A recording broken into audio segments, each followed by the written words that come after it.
Hello, Johnny Horror Heads, and welcome to the latest episode of the Johnny Horror Podcast. I am your host, Johnny Horror, here to introduce the episode in which Kalen and I sit down and talk about M. Night Shyamalan's The Village, just in time for its 20th anniversary.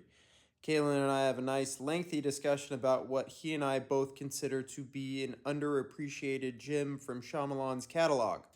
So, sit back, relax, enjoy the talk, because we enjoyed having it.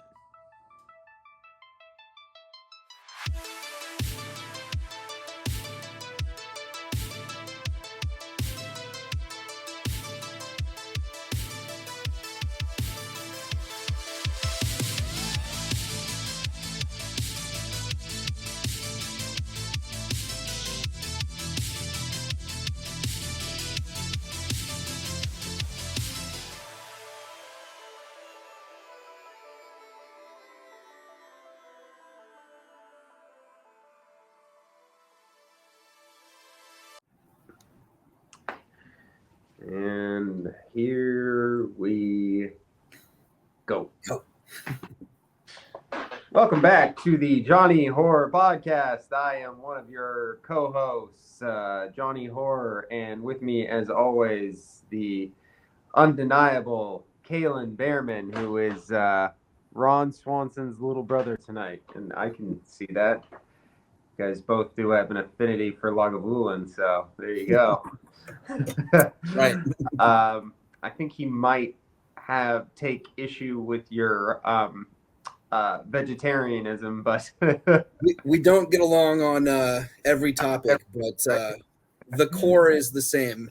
yeah, that's fair. I would love to hear that debate between the two of you. Actually, that would be very fun to sit and listen to.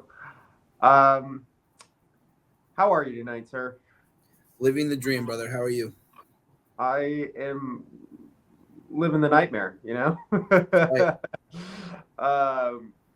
But you know, that's what we do on a horror podcast. And tonight we are going to discuss.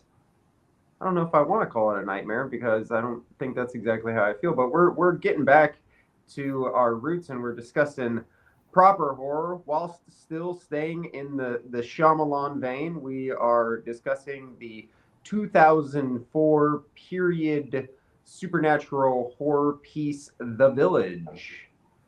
And, you know, I had this realization when I threw it on today. I was like, I have not watched this movie in 20 years in its entirety. I've seen bits and clips since then, but I saw this movie back in 2004 in the theaters, and that was the very last time that I watched that movie. And it occurred to me that this being the summer of 2024, that we are coming up on the 20-year anniversary, which is kind of wild because I have this actually terrible habit on this podcast and on my reviews of missing big anniversaries. Mm-hmm. It's kind of like a big thing in the horror community. Like anytime there's an anniversary, people post about it, blah, blah, blah, blah, blah. You know, so I'm legitimately terrible with it, but I think this time I'm actually just like right in the wheelhouse because this movie premiered on July 30th, 2004. That's perfect. So Yeah. I think we hit the mark this time. Mm-hmm.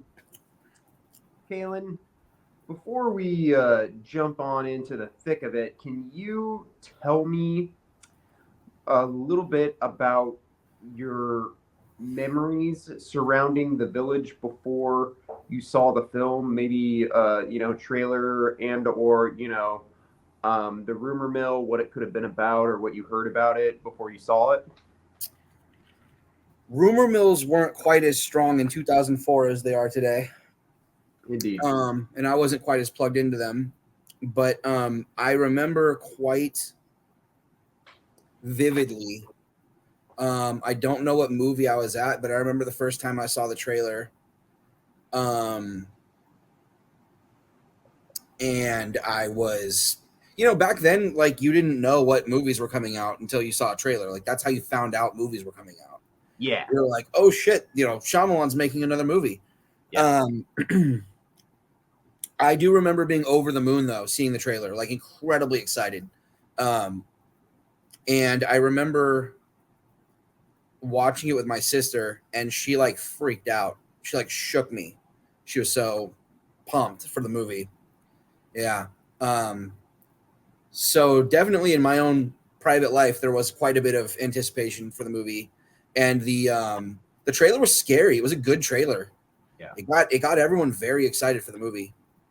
I recall that as well. I can't remember because again, if you'll recall our previous conversations about how, like, I saw Unbreakable and saw The Sixth Sense, it was my dad's girlfriend at the time who had showed me those movies, and I it's so long ago now that I can't recall whether or not I had seen the trailer for The Village first and was getting excited about it just strictly based on that, or if I'd seen those movies and then got excited. I really do think it's the former though, because by the time I had seen those other movies, this release date had to have been just around the window, just based on my recollection of that time frame. So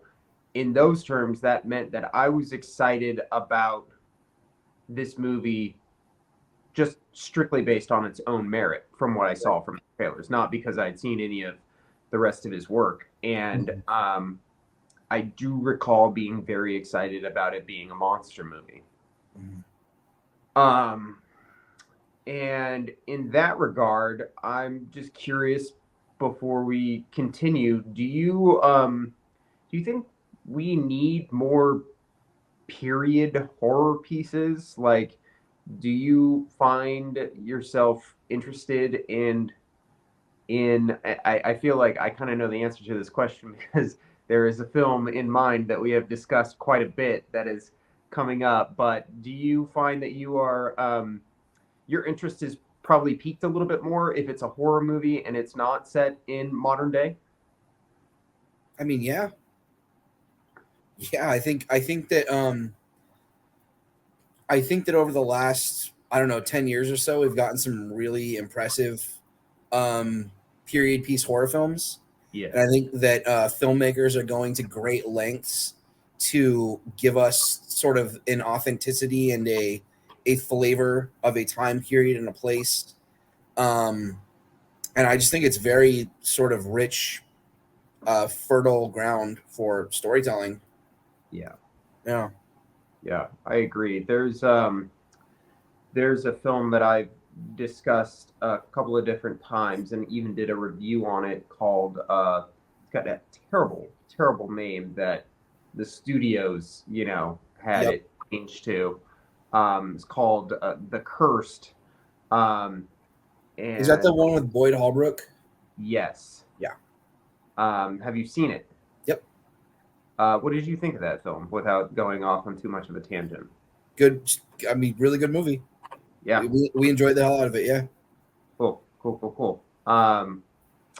Then that to me is just like a great period piece. Also a highly underrated werewolf movie. If Definitely. you're curious, go seek out The Cursed. Like I said, terrible fucking title.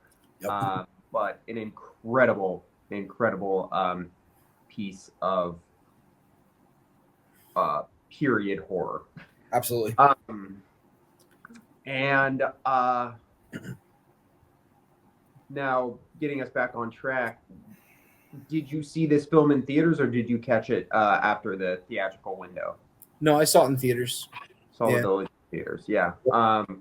And without giving too much away about our final thoughts, what was your initial reaction coming out of that? How old were you too? Like when this movie? I mean, young. I was a teenager, so Um, what were my thoughts?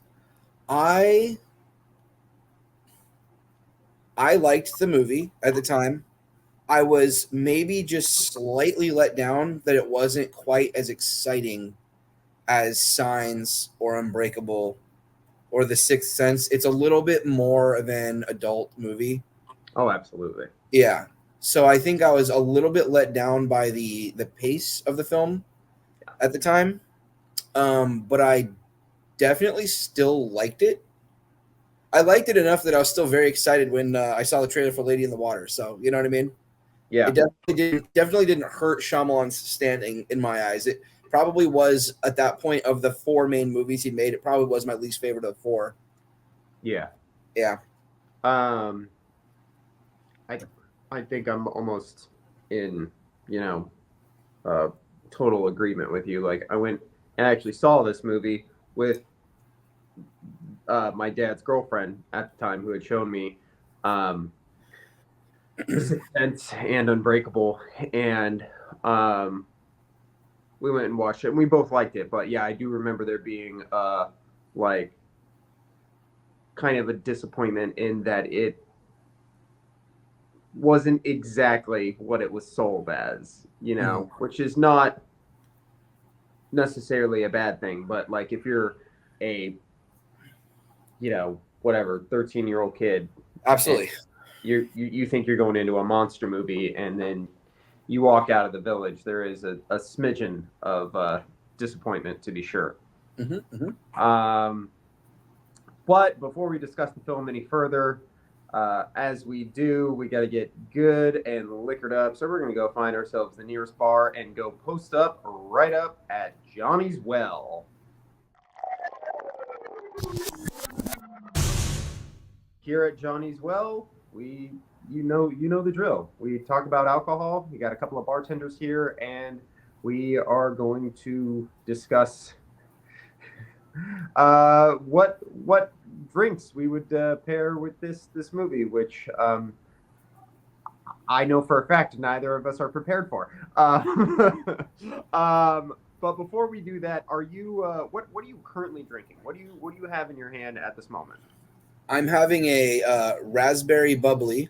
And when I sign off, I'll be drinking a Tarantula Hill liquid candy IPA. Hey, we got that on tap at my work. Good for you.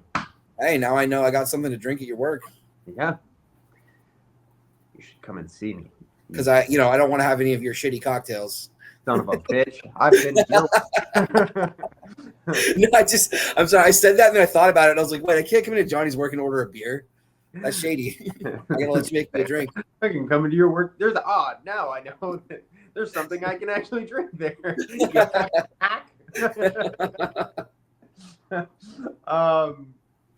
I myself have already began to indulge. I am drinking El Jimador Silver with simply watermelon. It is my go-to. I'm pretty sure 9 times out of 10 when I'm doing a podcast, that's what I'm drinking. It's either that or Jack and Cokes usually. So, right. Nice. Nothing if not consistent. Yeah. But Kalen, I'm gonna just put you under the gun here, and if you were gonna show a group of friends the village and you were tending the bar and you wanted to serve them some cocktails, what sort of drink would you whip up for them? Well, I'm gonna ask them the same questions that the bartender asked my girlfriend before he made her this drink. The first time I had this drink, he said, "Do you like absinthe? Do you like gin? And do you mind if it's spirit forward?" And if they give me a yes on all three of those, I'm making them a self-starter, which is a I suppose in modern vernacular, you might describe it as a martini variation, where you're going to use a dry gin and dry vermouth. So you're stirring that up like a martini, but you're going to mist or rinse your glass in absinthe. Yes. You're going to hit your cocktail with maybe a dash or two of absinthe. Mm-hmm. And then you add a small amount. I've seen different specs, and I don't know what my favorite one is yet because I haven't made this myself at home, and I haven't played with it too much yet at work. Not a lot of people ordering real martinis at my work. You know what I mean? Yeah. But you add a somewhere between a quarter of an ounce and a half an ounce of an apricot liqueur, if you have a nice apricot liqueur, or an apricot brandy. I think this drink probably works a little bit better if it's not as sweet, so I would lean towards an apricot brandy. Mm-hmm. And your result is a drink that is very stiff, but it just has so much good stuff going on. Mm-hmm. Between the sort of anise flavors of the absinthe and the floral flavors of the gin, but then you Yeah. also get the pleasantness of like the apricot stone fruit. Really lovely drink, and definitely makes me think of drinking out in the woods. I was gonna say, just the description alone, it just sounds very earthy to me, and Mm-hmm. seems like it would suit the people of the village quite well, as a matter of fact. Yep. I like that, Kalen. Thank you. You're always got something that, some cocktail with ingredients that there's at least one or two ingredients that I've never heard of before, and you're throwing them at me, and I'm like, God, this is why you're the best. Um, I myself, I might have done this cocktail on either this podcast or um, the Jaws cast before, but just in color profile alone, it has to be this because of our two main colors being yellow and red in this film. So I'm going to do a cocktail that I am a big fan of drinking, maybe even a bigger fan of making because it takes a certain amount of craft to do it right and to make it taste good and look good. And that is a New York sour. Um, Oh yeah. so for a New York sour, you are going to start with either a bourbon or a rye, whatever your preference is. I'm a little bit more of a bourbon man myself. Um, so I think I'll just use Maker's Mark. That's just easy. I don't feel bad about mixing Maker's Mark, and it blends well with most things. So we're gonna go 2 ounces of Maker's Mark bourbon. We want to do probably I like to go a little bit heavy, so I'm going to do 3/4 of an ounce of simple syrup, 3/4 of an ounce of lemon juice, and you can do an egg white, or if you are vegan, there are different uh, ingredients you can use to get a foamy layer. There's fee foam bitters that just is a vegan substitute for an egg white, but if you want to go old school and really get that frothy layer, egg white is probably the best. You want to Or do a aquafaba. drink that, Or aquafaba. what was that? Or aquafaba. Oh, yeah, aquafaba as well.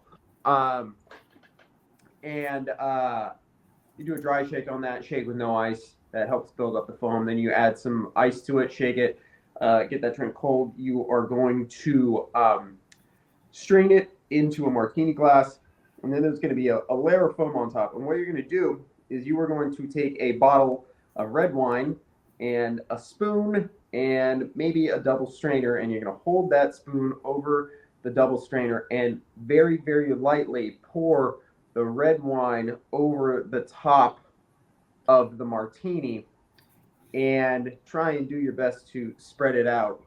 And what you get is this very beautiful layering effect that happens where the sort of yellowish brown color from the sour meets the red wine. And it is a very, very pretty cocktail. And once again, you get our conflicting colors of yellow, the people in the village, and red, those who we do not speak of. So there we are.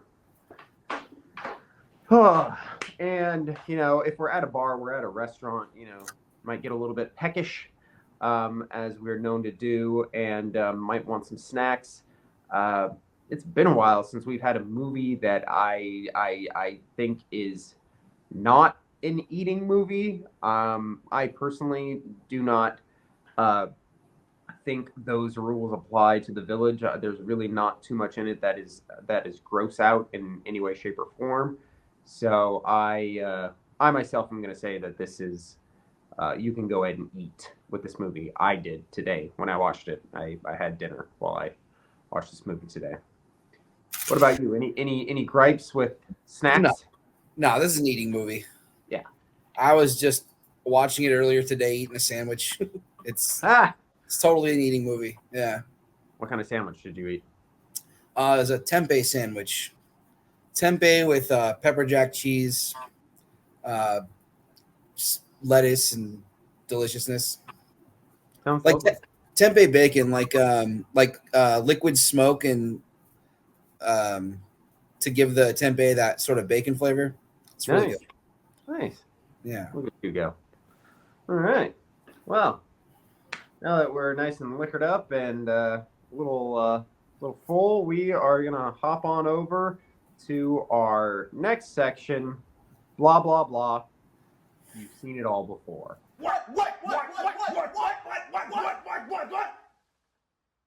What? Here in blah blah blah, you've seen it all before. We just give a brief rundown of the plot of the film and how the film came to be. Kalen, will you, as I've asked you many a time before, and will continue to ask you many a time again, give us a synopsis of The Village? So The Village is a film set in a small, cozy little town that we don't get the exact time period, but you would appear to be in the late 1800s. If I may You inject may. here, I got it right up here on Wikipedia. 19th century Pennsylvania. There you Right. go. So the 1800s, the 19th century, somewhere in the American East, like Pennsylvania, in a nice, quaint little town, filled with nice people, but the town harbors a sinister secret as there appears to be some kind of supernatural force keeping the people there and keeping them afraid. Thank you, sir. I appreciate that. Um, I am going to read an excerpt from Wikipedia in regards to the production of The Village. Uh, as we always do, I will give a shout out to anybody who has contributed to the Wikipedia page for The Village. Thank you for your time, and we hope that you are honest and did not make any of this up. Uh, the film was originally titled The Woods, but the name was changed because a film in production by director of Lucky McGee, The Woods, in 2006, already had that title. Like other Shyamalan productions, this film had high levels of secrecy surrounding it to protect the expected twist ending that became Shyamalan's trademark. Excuse me. Despite that, the script was stolen over a year before the film was released, prompting many pre reviews of the film on several internet sites, and much fan speculation about plot details. The village set in the film was built in its entirety in one field outside of Chadds Ford, Pennsylvania. An adjacent field contained an on-location temporary soundstage. Production of the film started in October 2003 with delays because some scenes needing fall foliage could not be shot because of a late fall season. Principal photography was wrapped in mid-December of that year. In April and May 2004, several of the lead actors were called back to set. Reports noted that this seemed to have something to do with a change in the film's ending. And in fact, the film's final ending differs from the ending in a stolen version of the script that surfaced a year earlier. The script version ends after Ivy climbs. Hi, handsome. Good night, baby. I love you. So sorry, folks. Um, finding my place.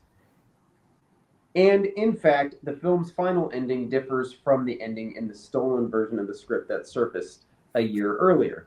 The script version ends after Ivy climbs over the wall and gets help from the truck driver, while the film version has Ivy meeting a park ranger and scenes where she returns to the village. Script ends after Ivy climbs over the wall and gets help from a truck driver. Interesting. Well, that really is all that I have here in regards to the plot. The production rather. So I can assume, as we have on most of Shyamalan's productions, that it was fairly easygoing. I don't like, even in terms of like Unbreakable and Split and Glass, they don't seem to be very tumultuous No. productions. So sounds like he's probably a fairly easy guy to work for, and he knows what he wants, which makes things nice and easy. Yeah. Huh. Anything else to that you have or that you know about that you want to add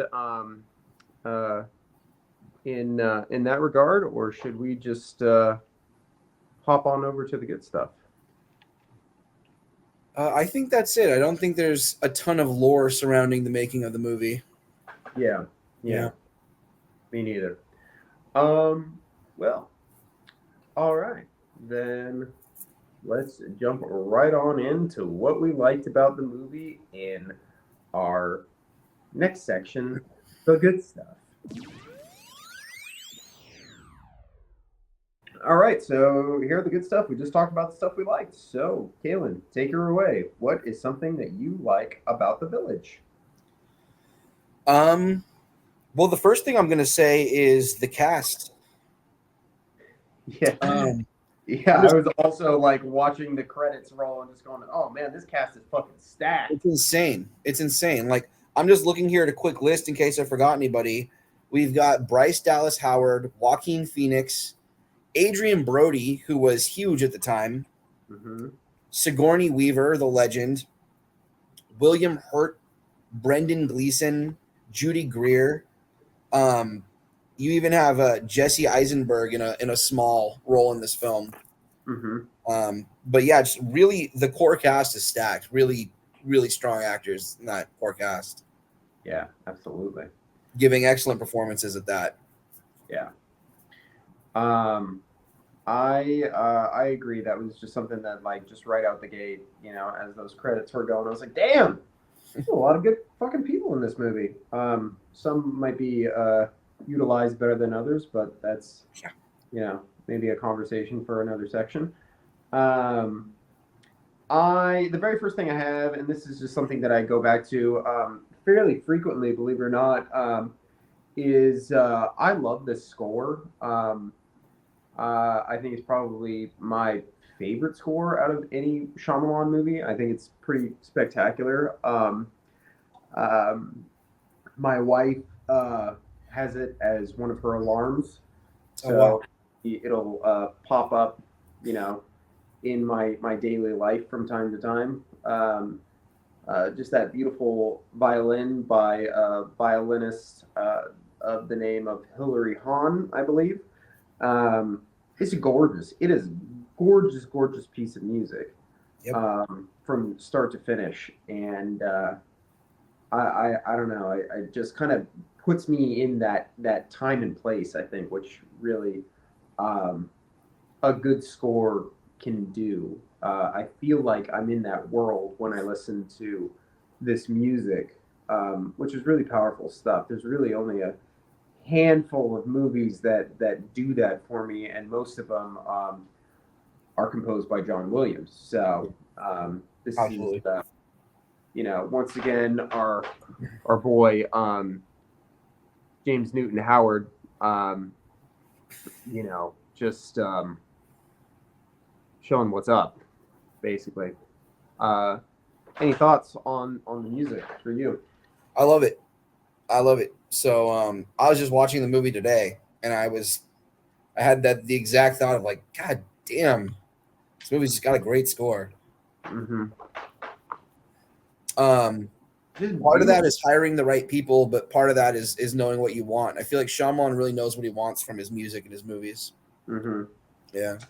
I think it's also telling that they knew what a thing that they had, because the credits don't start with the director. They don't start with the actors. It says featuring, violinist Hilary Hahn. Like, that's the very first credit that rolls. So Mhm. I think that says a lot, that they were fully aware of this just kind of masterful piece of music that they had put together.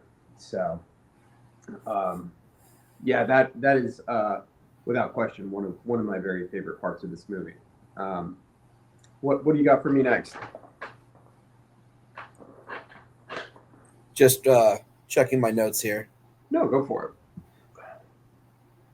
So, my first thing I have here at the top of the list is Phoenix and Howard are so good in this movie.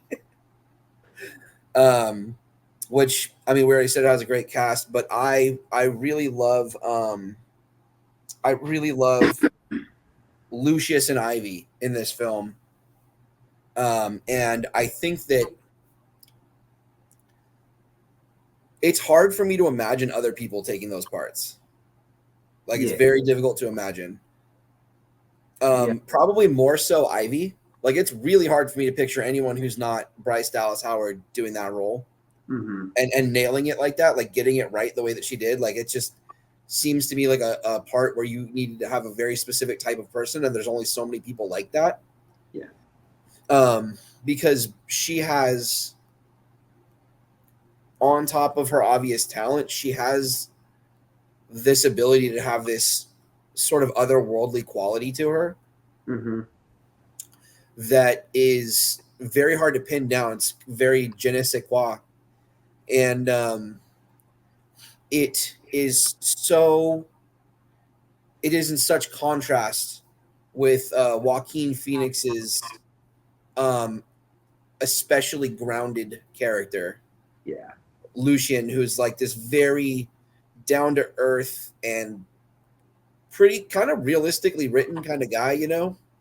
yeah, Yeah. And the contrast between and the tension between those two is very strong to me. yeah. I really like their relationship in particular. I have some thoughts in regards to Joaquin Phoenix's character Mhm. later on. Okay. It has nothing to do with his acting. I think his acting is, as always, I don't really think that man typically turns in a bad performance. No, he Um, doesn't. um, I find it interesting that the role was specifically written for Joaquin Phoenix. And again, I got a little bit more to say in regards to that, but um, one of the things that I do really like about this film is the bait and switch. This was sold as a Joaquin Phoenix vehicle. Mhm. Like, it is him in the trailers, it is his name, and at that roughly the halfway mark, he is out of the picture, you know? Um, which I think is pretty spectacular. That's, obviously Shyamalan doing, Hitchcockian move there, saying that this is what you think this movie is going to be about, and it really is not about that at all. And for me, Bryce Dallas Howard's performance gets better as the film goes on. Um, I have a gripe or two that I will eventually get to, but their scene where they're sitting on the porch is, there's so much tension and chemistry happening there, and for lack of a better word, they're so fucking cute together. Her in particular, with how spunky and forward, and him being the inverse of, he just doesn't know how to express his emotions, but he's clearly madly in love with her, and I think that's just such a beautifully constructed scene, and a very well written scene and a very well acted scene. There's a moment where just the way the light is coming toward the camera, where Bryce Dallas is crying, but you can't see the tears on the side that is toward the camera. You just see the tears fall from the opposite side. It's just the light catching it, and it's just a very small little thing. But I'm like, fuck, that is everything about that scene in particular is masterful. The fact that they say it's cold outside and you can fucking see their breath, so it's probably pretty fucking cold, but they seem to be so intimate and one with one another that they're not shivering or anything like that. They're just in the moment, and it is a very, very well acted scene. And I do agree, the two of them, when they're together on screen, there is a very palpable chemistry between the two of them.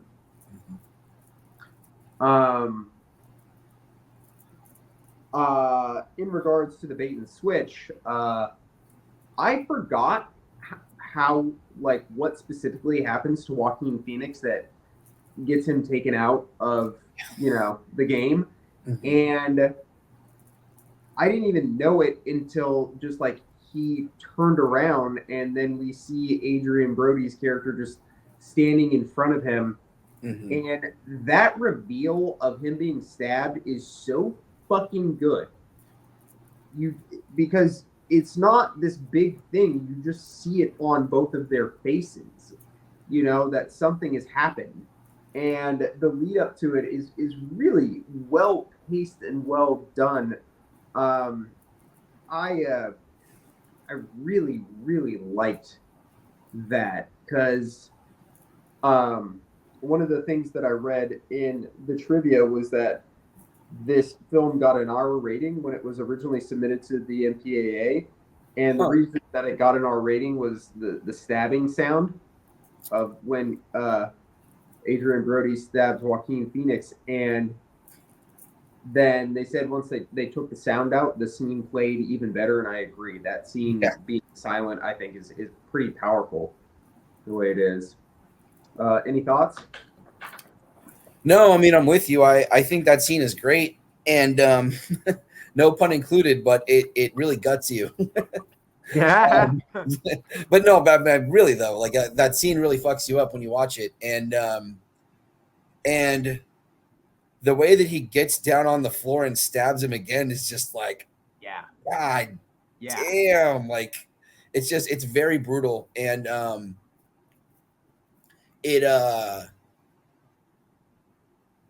it's doing exactly what it's trying to do for the story.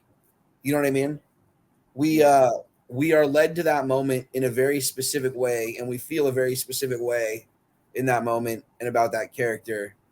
And then it's like, by the way, shank, shank, shank. And I feel that it is a very powerful and well done scene. And I think from a like story purposes perspective, it accomplishes exactly what it's trying to do very effectively. Yeah, this is like,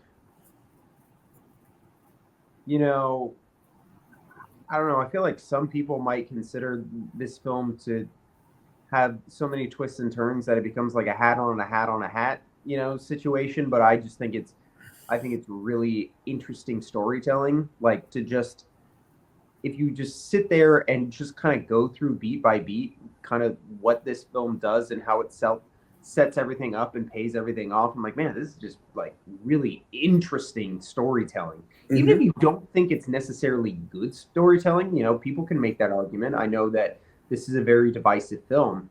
They can make the argument. Yeah, they'll lose though. I don't think you could make the argument that it's not interesting. Yeah. Like, I'm not going to sit there, pacing issues be damned.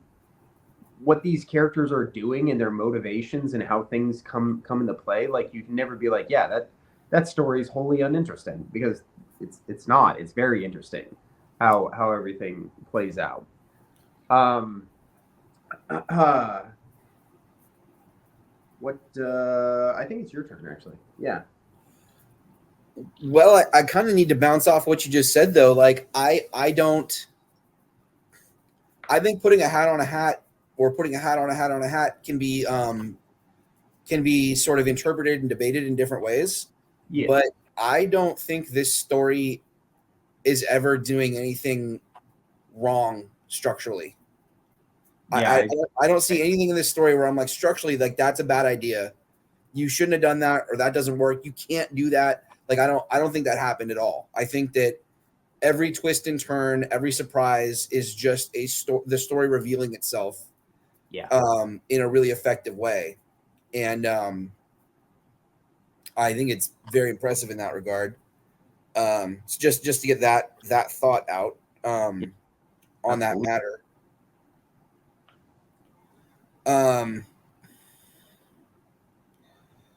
Gosh, so that, it's funny. Like I didn't write down as much stuff because I feel like this is a movie that's pretty easy for me to talk about.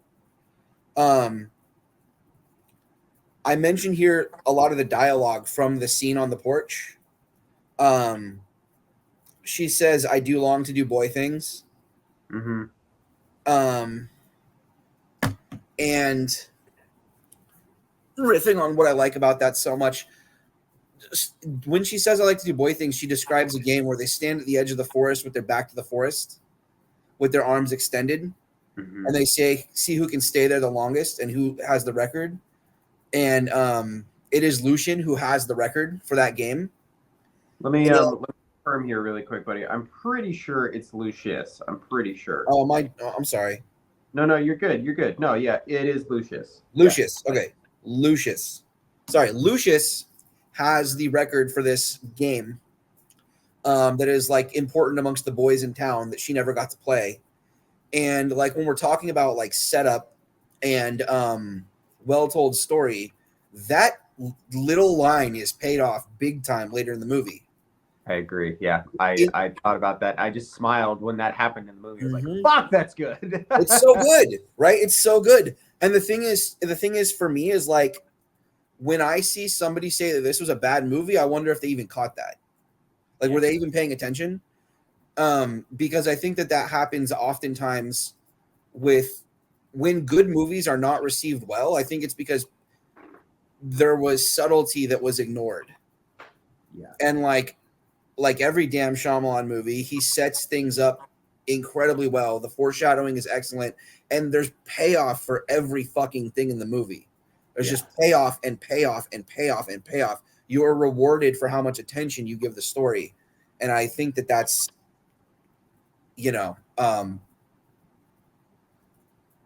that's an incredibly positive quality in a filmmaker. Yes. Yeah. And in any movie, like you want to be rewarded for sitting through those slow moments and absorbing everything that's happening. And you want all of the big emotions that a movie makes you feel to matter for whatever reason later on, Yeah. Yeah.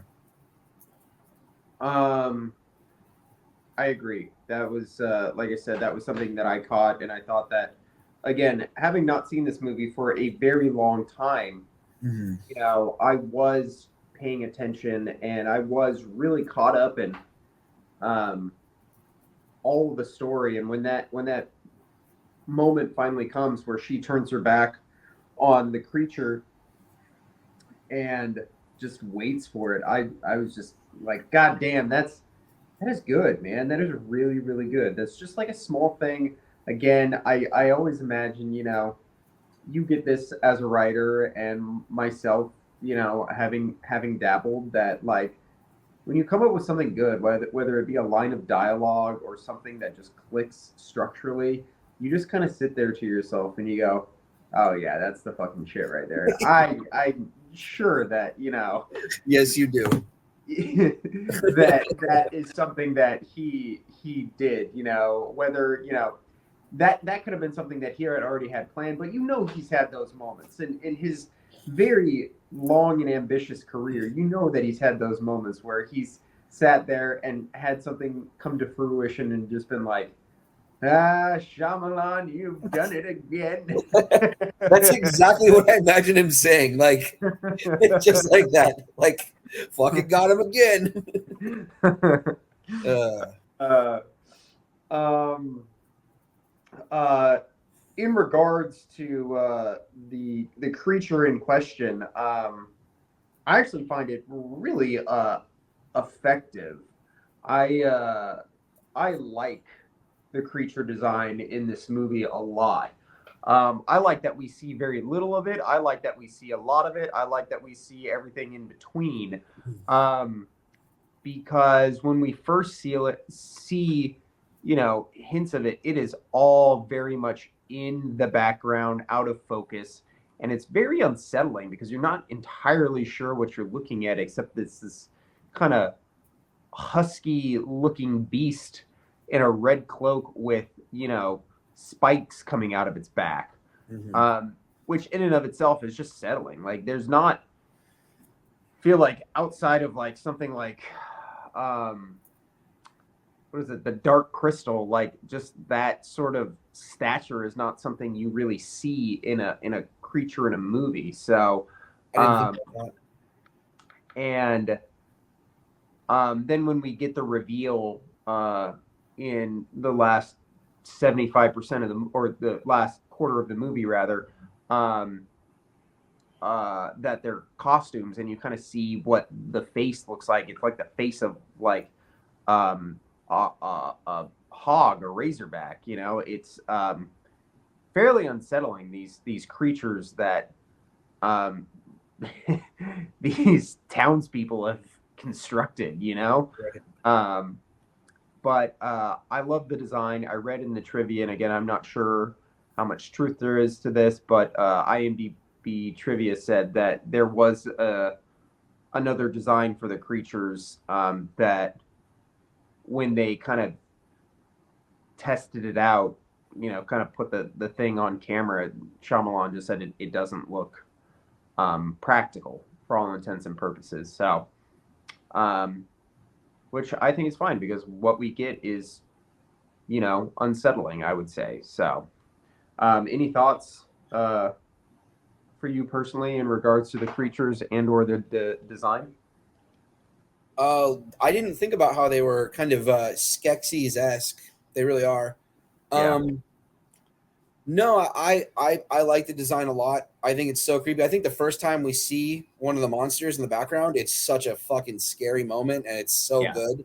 You don't see too much. You see just enough for your imagination to do enough for you. I think it's really, really great, really well done. My inner teenager feels a little bit of grief for the monsters not having been, real monsters with real lore to them. But my adult self, feels like what they ended up doing instead was more interesting anyway. So yeah. I agree. How many more you got on your end? Because I got substantially more, so I don't want to like leave all my shit like at the very end. If you only have a couple left, I can knock a couple out right here if you want. Go for it, man. This is what I have in my notes. This is not me,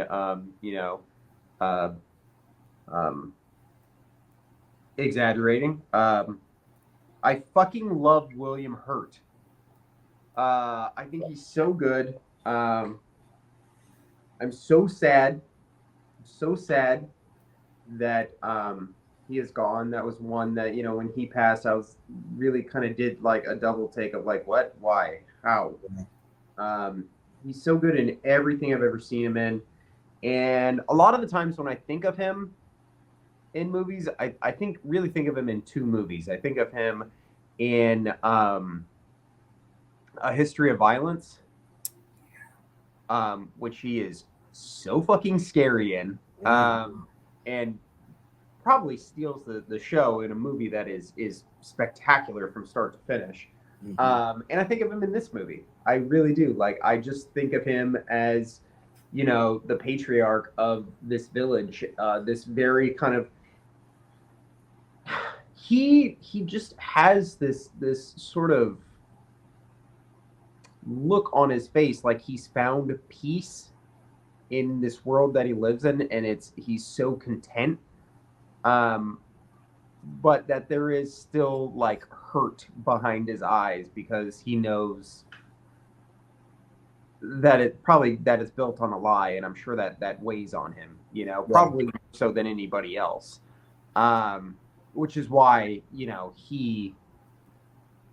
I would argue is why he gives in to his daughter's wishes and sets her off to go find medicine, because he feels guilt about the lie that they've constructed, whether it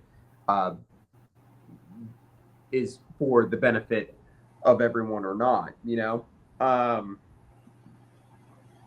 But I don't know. There's so much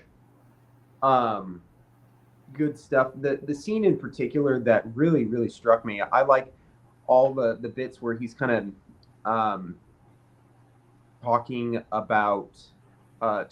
to Bryce Dallas Howard about everything that they did and whatnot. But the scene in particular that I liked is when he's justifying having told his daughter to the rest of the elders and how passionate he is there.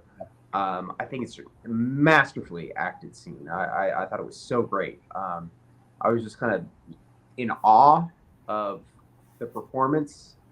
The dialogue is incredible. I have a line written here that is a very, very fucking good line. I mean, even for Shyamalan, it's a really good line. It is, "The world moves for love. It kneels before it in awe." That's not like a line of dialogue. That's fucking poetry as far as I'm concerned. Yeah. It's so fucking good. It's such a powerful line. It like took my breath away. Just the delivery of it, the performance, everything about it. I thought it was all spectacular. So yeah, that scene in particular, William Hurt, that line of dialogue, that all really resonated with me quite a bit. So anyways, that's a couple of my notes in one go there. So sure. You go ahead and take it away, pal. Well, I noted so in many ways this is a movie about it's in many ways is a love story. It's a movie about courage and grief, but I'm sorry, someone's setting off fireworks in my neighborhood. And it really upsets my dog. And here and there, so we're good. Yeah. But it's also a movie about, it's a commentary on societal fear, control, and deception. Yeah. And the story of how the people in a society with power may act unscrupulously to control the people in a society who don't have power. Yeah. Which is, of course, not at all relevant to real life, right? No. I don't watch the news at all, but I watch your stories, and then I go, what the fuck is this about? And I go and I read, and I'm like, oh, fucking Christ, this is why I don't watch the news. Right. Yeah. It's a good reason not to watch the news. But I ultimately think it's actually a really well told story of that. They plant the seeds early in the movie that he always does. He always foreshadows very early what's really going on, and they plant the seeds early that when there's the funeral for a young boy, that there is a thought amongst the elders and maybe amongst some of the younger people who shouldn't be having these kinds of thoughts, that there's something that they could have done about it. Yeah. And Lucius specifically has the thought that he would like to cross the woods and go into the city and find medicine so this doesn't happen again. Yes. And we have these people who we later find out were victims of the modern world, right? Yeah. Who are lying to and manipulating the people in this village, both to protect themselves from that world, but also to protect them from that world. So there's this sort of patronizing, infantilizing treatment of the younger people in the village. Like they're not adults who can make their own decisions and have their own sort of agency in the world. Yeah. And I just think the movies are like that sort of story above the story is really well done, in my opinion. Yeah, I mean, it honestly is probably more prevalent now than ever because, I mean, from a societal standpoint, that is very much what our world is right now. It's people in power with money telling the rest of us lies, essentially, to keep us, in the dark. Mm-hmm.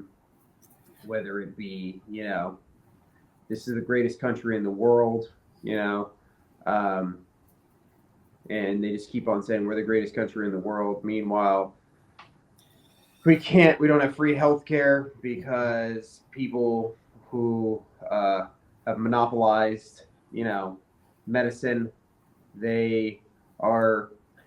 This is maybe sounds like a little bit of a conspiracy theory, but why not? Let's fucking go down this route. The people that feed us, that make our food, are poisoning us, so we get sick. So we have to go to the medical companies to get medicine. So those people get rich, and the people that make our food get rich, and we die, and we're too sick to do anything about it, and it's just a fucking vicious cycle. And there you go. Yeah. Well, it's exactly what you're saying here. Is it's like this system of profiteering, right? Where like the people who make money off of any given problem, they don't want us to fix that problem. No. They want us to be stupid and not make any decisions and not affect the world in any meaningful way that would affect their ability to continue to get rich off of the problems that disproportionately harm us, the regular people, right? Yeah. And this movie is a beautiful commentary on that exact sort of circumstance that we find ourselves in. I think he does a much he does quite a bit of legwork to ensure that the people making these decisions are not seen as villains and that they themselves are victims. So we sympathize with their choices. That way, when we get to the end of the picture, we're not like pulling our hair out, going, "Get the fuck out of there! You right? Go!" Right. Because that's a different story in and of itself. Well, and the path to hell is paved with good intentions, right? Yeah, absolutely. Yeah. And I mean, this is why, people talk about civil war happening here in America, and I'll see people post about it and stuff like that, and I'm like, they're like, you need to get ready because at any given point in time, and I'm like, do you know how wars fucking start? Wars do not start by the people at the bottom. Revolutions start that way. But if you're talking about civil war, the people at the top have to be unhappy. And guess what? They're not. They're very fucking They're happy. Not fucking unhappy. Yep. Things are. So there is not going to be any civil war because the people in power have all the guns. So it doesn't matter if the red versus blue is fighting each other. Guess what? They're all still rich and happy enough that they don't want all that to go away. So, that's we're stuck in the village, folks. That's right. Spoiler alert: we all live in the village. Sorry, I did not mean for this to get political. So yeah, sorry. This isn't the Johnny Politics podcast. It does have a nice ring to it, though. Maybe there'll be a second podcast. Yeah, this was just what I needed. Go for a third and a fourth podcast. There you go. Great. Getting back on track. Magic rocks. Magic rocks. I liked that bit. Like on this watch, I was like, "Oh man, that's actually really like it's the smallest little thing, but it's so great." Again, this is just Shyamalan's gift at storytelling that, like, if they were going to convince these other two people to go along with Ivy out into the woods, they would need to have this idea that there would be some sort of protection. And so she has this bag of rocks that has been never been mentioned up until this point. and the characters are even like, why haven't we heard of this? Like, and it's just so good, like knowing in advance like that it's bullshit. And I don't know, I just thought that was a fun little tool, even though it's discarded fairly quickly, but it's smart in moving our characters forward, you know? And keeping that mystery of what Ivy sees in the shed just a secret just a little bit longer, which leads me to my next good, which is the editing. Editing in this film is so fucking good. It is so good. There are a number of times where I was like, dude, that cut and the choice to hold off at that moment when William Hurt is like, do your best to keep from screaming. And then we just cut to the next scene we don't see, and you're like, wait, what? No, what? That's genius, because then you're if you were dialing out at all up to that point, then you're immediately re-engaged. Mm-hmm. You're like, what is going to happen next? What did we miss? What did he tell her? You know, Mm-hmm. We find out 10 minutes later when she dumps the bag of rocks. But I mean, it's really, really good storytelling right there, and in a way that is not that. You see the magic of filmmaking, right? You see, I'm sure that was scripted that way, but it's one of my favorite parts of filmmaking. For me personally, when I'm working on a project, the editing process is always so much fun because you typically have the narrative structure in your mind, whether it be a review, whether it be a film or an episode of TV. You have the idea of what this story is going to do, but every now and then you can kind of move the pieces, and moving those pieces could have a very, very specific effect in ways that you might not even think of when you're originally, constructing the story. So in those terms, editing is one of the coolest parts of filmmaking that is just not talked about by, a novice nearly enough. Just like an average normal film goer, they're not really going to notice the editing, and it's a fucking shame because it's so great. Yeah, I couldn't agree with you more.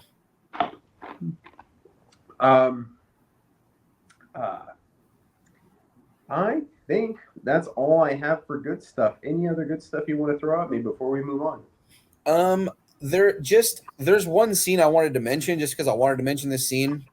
Yeah. And I think it's something that some people might not have liked as much, but I thought it was great. When we get the first attack, Ivy's family is attempting to get her down into the cellar below their house. Mm-hmm. But Lucius has just left. And she refuses to go down into the cellar because if she closes the door, she knows he's going to come back to make sure they're okay. Yeah. And if the door is locked and the monsters are out there, then he could be in a lot of trouble. And her sister's begging her to get back into the cellar, to come down into the cellar, close the door, get in the cellar. Like there's monsters out there. And we get this incredible shot of her hand extended, waiting for him to come back. And we see a monster in the foreground, or in the background, I should say, approaching her.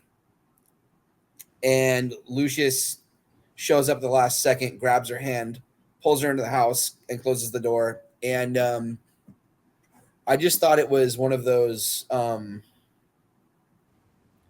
very impressive moments of cinematic storytelling that we've come to expect from these kinds of movies and from people like that.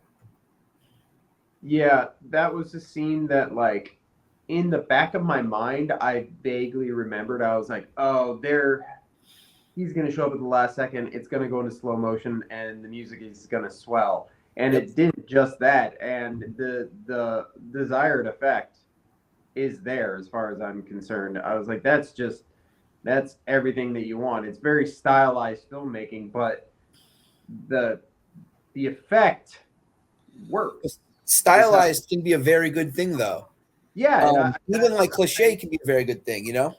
I mean, The Matrix is one of the Right. greatest films ever Exactly. made. And that movie is nothing but style, you know? I mean, it's 100%. much more than that, but I mean, it is style forward, you know? So, no, I agree. It is one of those kind of like, you know, hit your chest moments of like, oh, like the boy saves the girl. And not in a damsel in distress sort of way, because that's not what's happening there. Mm-mm. If anything, she is waiting to save him. She But- knows he's going to be in danger if she closes the door. So she's And- showing huge balls. Yeah, and it is her. It's again just their dynamic, their love for one another that, you know, just kind of tugs on the heartstrings in that moment of like, oh, he came back for her. And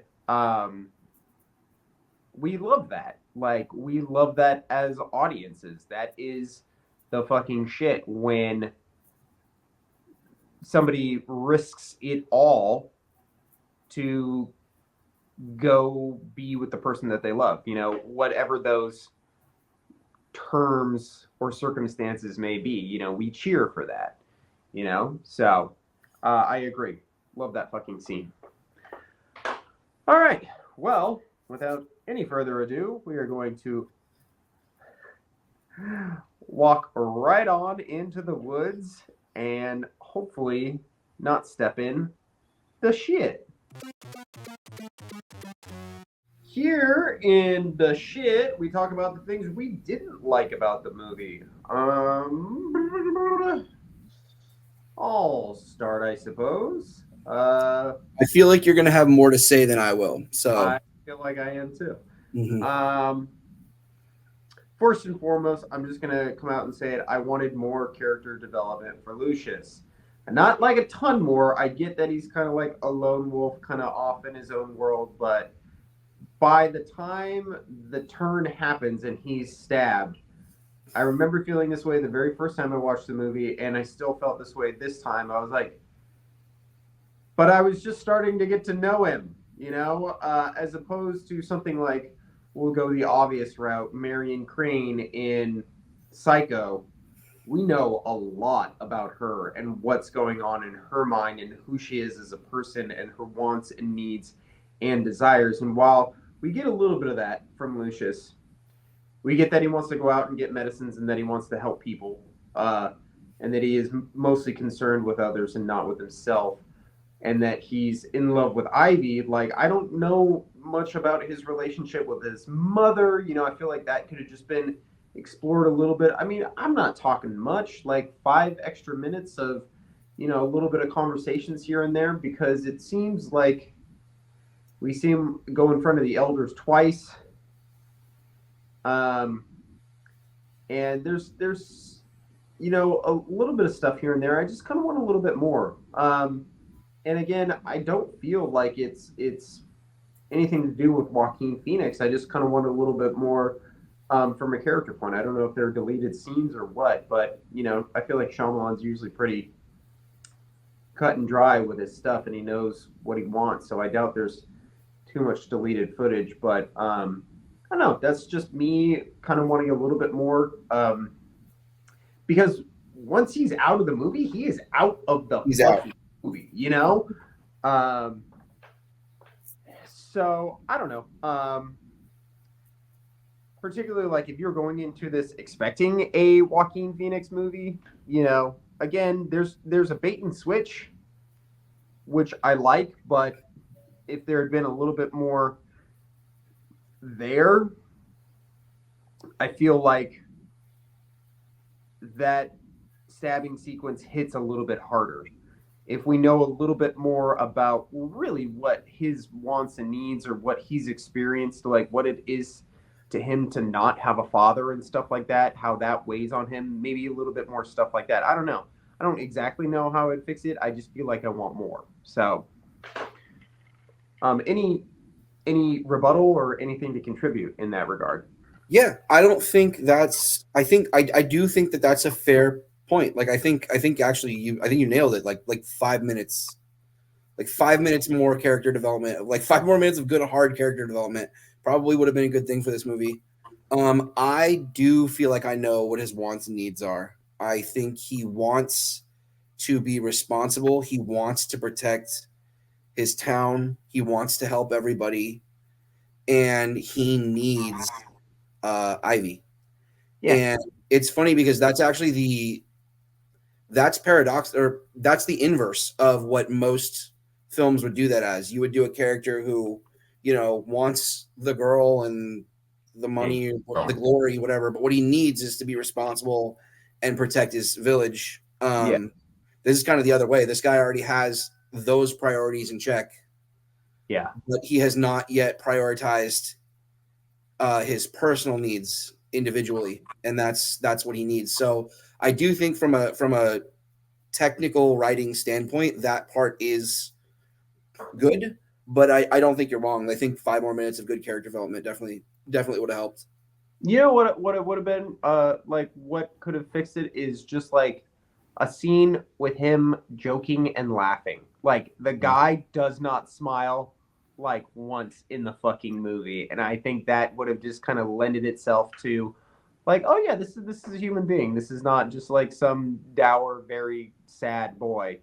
Because I'm like, I get it. Like you're not entirely happy with your situation, but like you are so fucking down about everything, son. Come on, like liven up a little bit. Everybody else around you is happy at some point or another. But I digress. If I could just respond to that very quickly, I just think that I don't think you're wrong, but I think that the idea there was to sell the burden that this young man feels about his place in the world. Well, I get that. But I mean, like, fuck, even in Saving Private Ryan, which, those characters are in much more dire circumstances and have a very heavy burden, they find moments of, levity, even in I think you're right. So, right. To that end, there is a melodrama that I noticed more so in the beginning, in just kind of like the weight of the way people would talk, and I think it lends itself to that 19th century sort of like, I was out in the woods today and the wilderness, it came upon me, sort of that sort of stuff where I'm like, okay, folks, let's just chill. Like yeah, there's monsters out there, but let's maybe I don't know if there's necessarily a way to fix that in dialogue or performance, but it's not in all of the movie, but I notice it in parts where things just come off maybe heavier than they need to. If that makes sense, it makes sense in my brain, where just like some of the conversations earlier on in the film, I'm like, why is this so like the one that comes to mind is when Sigourney Weaver's talking to Joaquin Phoenix about his dad, and he immediately kind of goes into like a crying fit, and I'm like, has she not talked to you about your dad before? I feel like this would have been a conversation that would have happened at some point or another, given that you're a fully grown man, So little things like that. Just I was just kind of like, okay, we can ease off the throttle there a little bit. Again, right there, that's picking nits, but that's something that kind of hit me right out the gate. Do you have any shit that you want to throw my way? Yeah, well, I think the movie could have been paced a little bit better. I think the second half of the movie moves a little bit too slowly. Yeah. And I don't even mean like I think there's story there that needs to be cut out. I just mean like I think it could have just moved a little bit quicker. Yeah. So I think there's a little bit of a pacing issue with the movie that could have been tightened up a tad. But honestly, like that feels like a major nitpick to me. Like I feel like I'm being because like it's not like the movie ever lost me. You know what I mean? Yeah. I mean, It's hard for me to. in just the discussion, like when we were talking about the magic rocks and how I liked that beat in my mind, though, like I was going like, you didn't even need those two additional characters because neither one of them being there, like one guy doesn't even go into the woods, so he's useless, and the other guy is there for a whole 5 minutes and then goes back, so he's useless. So those two characters and those scenes of that fairly superfluous, right? Except there are other ways that we could have explored the reveal that happens with Ivy and her father.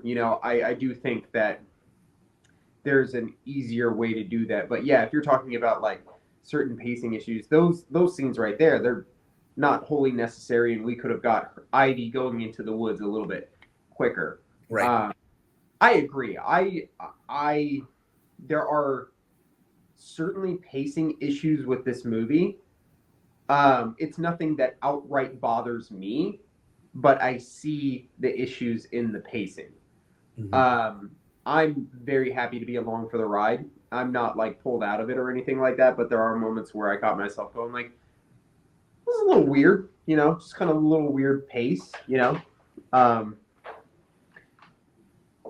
um,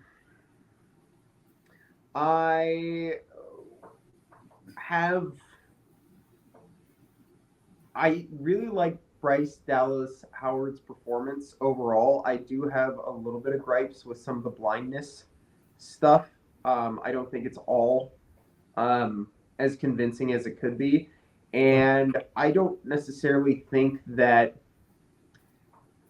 me at the time when I first saw this felt that way. But when you kind of put it up against somebody like Charlie Cox of Daredevil, Yeah. he is the most blind, non-blind person I've ever seen in my life. He is so fucking good at being blind. I never think while watching him that he is not blind. Right. So when you kind of put it up against that and all the little things that he does, there's just certain things where,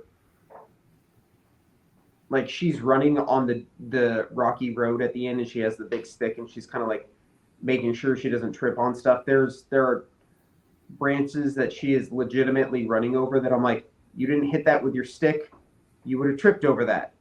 Like little things like that. Now that is direction, but there are other little things that she does with her cane or when she like moves her hand or where her eyes are that it's not all bad, but it's inconsistent is what I would say. Okay. So in that regard, like I said, when you put it up against somebody who just does a masterful job of doing it and you've seen it done in a masterful way, it's hard to unsee that sort of dedication.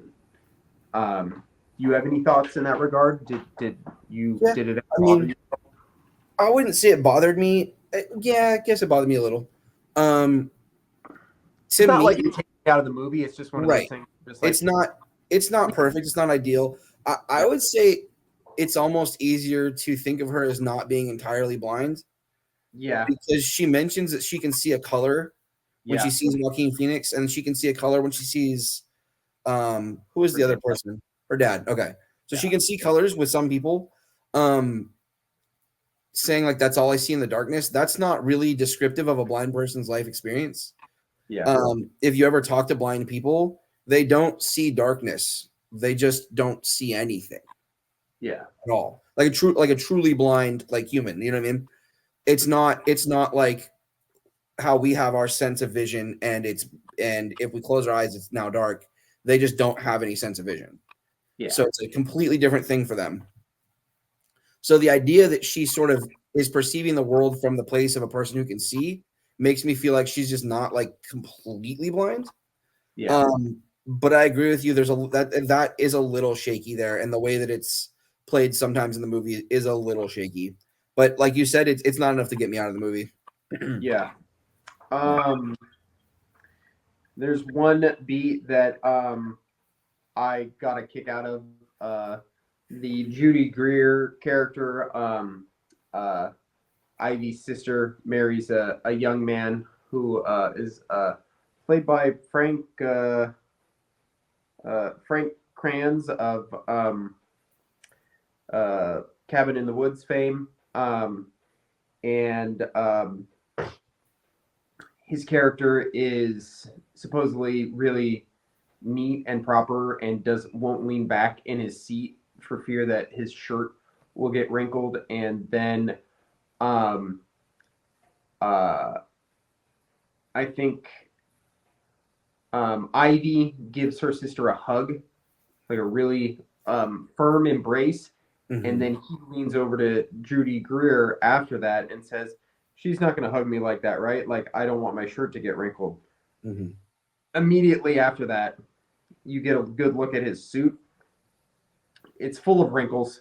Everyone grabbing his arm is wrinkling his jacket. Like, he looks frumpy in it. It looks too big for him. And I don't know. That's just like one of those like weird attention to detail things that I'm like, okay, gang, if we're going to make a big deal about this guy like not wanting his shirt wrinkled, then we should probably make sure that that suit that he's wearing is fucking pressed to a T. Could they even press clothes back then? I don't know. I don't either. But if he won't lean back in a chair for fear of wrinkling his shirts, then that is the level of OCD that we're dealing with. So maybe he's just suffering, Johnny. Maybe you're being very insensitive to his plight. Aren't we all? Yeah. That was just something that I was just like, no. Well, I think if we're talking about obsession with details like wrinkles on your shirt, I think you're demonstrating some similar qualities right now, because that's absolutely. That's full-blown. It feels like a bit of a reach to me. I'm gonna make sure my door is locked about 6 different times before I go upstairs tonight. Right. God bless you. So I have a big one that I'm kind of want to touch on here in a minute, but do you have anything on your list before I jump to that? I only have one big one, and it's a little bit complex. So I'm gonna try to have a little bit of brevity in my spiel, but yeah. Okay. Okay. Well, I have one other little one that I will touch on before I get to my big one. Okay. Because something tells me that they might be in the same vein. When William Hurt shows Bryce Dallas Howard the shed and shows her the costumes of those who we do not speak of. Sorry, I was about to say those who shan't be named. Going to Harry Potter territory there. She's like, "What is it?" And he's like, "Go look." And she's like, "Why can't you just tell me?" He's like, "I cannot tell you with words." I'm like, "Yes, you absolutely can. What are you talking about?" You could just be like, "The creatures in the woods, we made them up. They're not real. Here are the costumes." Yes.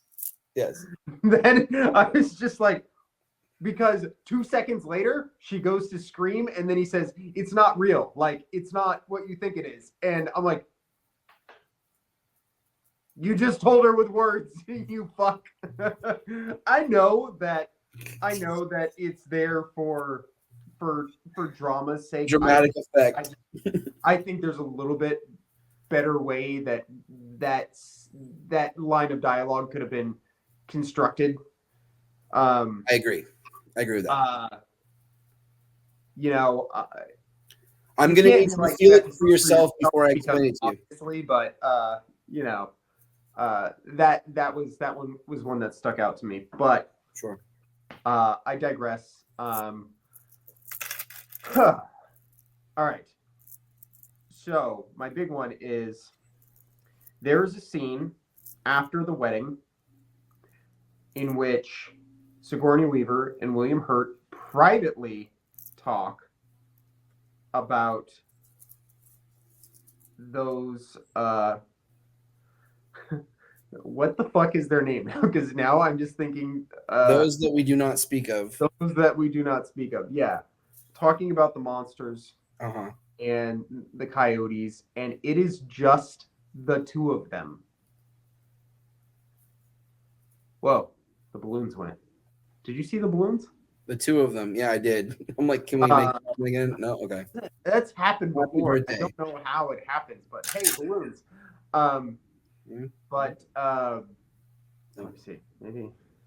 Whew, nothing. Like I don't know what all this is, but okay. Like, maybe just the two of them. I don't know. There's got to be a phrase. Anyways, if people are listening to this podcast and not watching, they are losing their fucking minds right now. Like, what are they talking about balloons? Why do they keep on repeating the same phrase? What's going on? Is there a glitch? We're sorry about that, guys. Moving on. Balloons just flew across my screen, and it was weird, and I don't know how it happened. It's some sort of effect. But yeah, it is just the two of them. And why in God's name would two people that know about the secret be discussing it? So the argument there would be that obviously it was Adrian Brody who was doing the skinning, right? His character who's doing that. So, but they know about they're the ones who are doing the. No, it's not his character. It's other characters. They even say that it's other characters that do the meat, whatever it's called, thing, and they were the ones putting the marks on the door. So that scene between the two of them does not make sense because they are both in on, for lack of a better word, the joke. And to go a little bit further with that, the group of them that decides to make this plot and go to these woods and make this happen. Obviously, this is funded by William Hurt's character, Edward Walker, because his father was a billionaire. So he has this land that he has sectioned off that is under protection from his company, and they've made it a no-fly zone. They've gone out of their way, but they're all still, I would wager, what, in their mid 40s to early 50s. They're in their 50s. Take. Yeah. What about all the other adults? All the other adults they have to be in on it. They have to be, because how the fuck did they get there? Well, I mean, if they all, yeah, I mean, you have to give it a little bit of breathing room there. Like, let's say they're all 60 and they all went there, I don't know, in their late 20s, and then they had all those, you know what I mean? Because all of he says there's the elders. There are the elders, and then there's the other adults, and the other adults would have been born there early on and raised there. Some of them, but like you see that, like if you're, and I was paying attention. There is a wide variety of individuals. It's not like it's the elders and a bunch of 20 somethings. There's 40-year-olds, 50-year-olds, 60-year-olds. There are older people there too. So you have to assume that they are all in on the secret, which complicates the narrative. Up to a certain point, you would, yeah. I'm not saying, again, this does not ruin the movie for me, but you could see how it would be complicated for other people that are thinking in terms like this, right? So that is something that stuck out. That scene between William Hurt and Sigourney Weaver. It's deception for deception's sake. Like Yeah. the way you fix that scene specifically is you have someone listening. You cut to. Do you remember exactly what they were saying though? I was very tuned in. It was, how could it not be da da da da? It's too tall for a coyote, and the skinning's blah blah blah blah blah, and this that or the other. I don't remember the exact line of dialogue, but I was tuned into that scene specifically because I was like, I thought about it in advance. I was like, if there's ever a scene where it's a group of elders just talking about this, that breaks the story.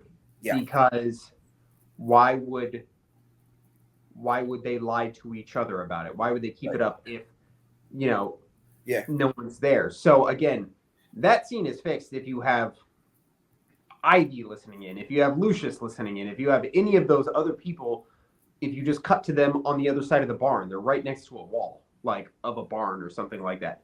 You fix that really easy. Yeah. But we don't see that, and it's just the two of them, and you go, okay, why would they be talking like that to each other about that shit? Maybe they're concerned someone's listening. Yeah. Yeah. It's a plot hole. Yeah. It sounds like a pretty major oversight there. But that's my big thing. That's like the big kind of like. I have no idea. People have come at this film specifically from a lot of different angles, and I'm very forgiving of it. Yeah. But those were a couple of things where I was like, dude, those are big ones that you have to contend with, Yeah. So. Yeah. But please do hit me with yours. Well, I just want to say I didn't actually catch that one, and I don't know how I didn't catch that one. And I'm actually gonna have to go watch that again and think about it. See if I can come up with some kind of. Yeah, go. It's right after the wedding, so go jump to that. Okay. And get back to me. Fuck everybody else. I don't care. I will. No, yeah, I will get back to that. That really interests me. You let me know what you think about that, and see if I missed anything. See if there's anything that, again, it has to, because everything leading up to that, with the attacks that had happened the previous nights and everything, that has to be the elders doing that, because Noah is in the house right with everyone when they go in the basement. So it's not him doing any of these extracurricular things, because all that is cause and effect for Lucius pushing to go to the woods, to go through the woods to go to a town. So they up their security, for lack of a better word. So all of that is cause and effect. So I don't know any other way why they would have any concern about the events that were happening, that they would have to have this discussion on the side like this. I think I have an explanation for that. Because later on in the movie, she asks about the butchered animals, and her dad doesn't have the answer. Yeah. He says, I don't know. I think it's one of the elders. Oh, yeah, he does say that. He does. So they didn't know what was going on. Yeah. Okay. So in terms of the animals, yes. But they do say something about the marks on the door. So who knows? Maybe that is maybe if I go back and I rewatch it in those terms and think, it's Noah, it's Adrian Brody's character doing that. Maybe that fixes that, but it is still kind of a head scratching moment for sure. When I think that it's also there to set up, because once we learn that those that we shall not mention aren't real, we're then confronted with one of them in the woods. Yeah. And I don't think we're supposed to immediately know exactly what's happening there, right? Well, so I think he wanted to sow a little bit of doubt. William Hurt does say that I read about such creatures in history books. So I think that Shyamalan is intentionally sowing some doubt for us, the audience, once we learn the secret that those are fake, that maybe they're not entirely fake. Yeah. I think that's sort of what he was trying to accomplish there. Yeah. Fair. That's fair. But anyway, I think that's cool that you caught that. That's a big catch. Yeah. What's your big thing? So it's Noah. Is it Adrian Brody playing a handicapped person, or is it the character himself? Well, it's not really the casting that I have an issue with. It's just that it's a little bit problematic to me that you have this character who is handicapped. He seems to be like a semi-verbal person. He kind of seems to be some level of autistic. Yeah. And not only does he stab a man in cold blood, but he also dies horribly for it. Yeah. And both things just him stabbing the guy just feels a little bit problematic because like people like that, people who are semi-verbal or non-verbal are definitely not more inclined towards murder. They definitely aren't going and hiding knives and sticking their friends, right? Yeah. And then also knowing that this character, so that's from like a real person watching it standpoint. I don't like that.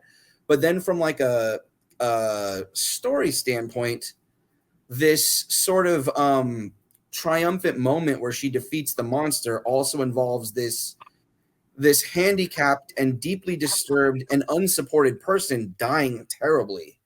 Yeah. And that doesn't make me feel very good, especially when you consider that it's the fault of the elders in the town that he is in the situation that he's in. He's not getting the appropriate psychiatric interventions that he needs because these losers want to live in the 1800s.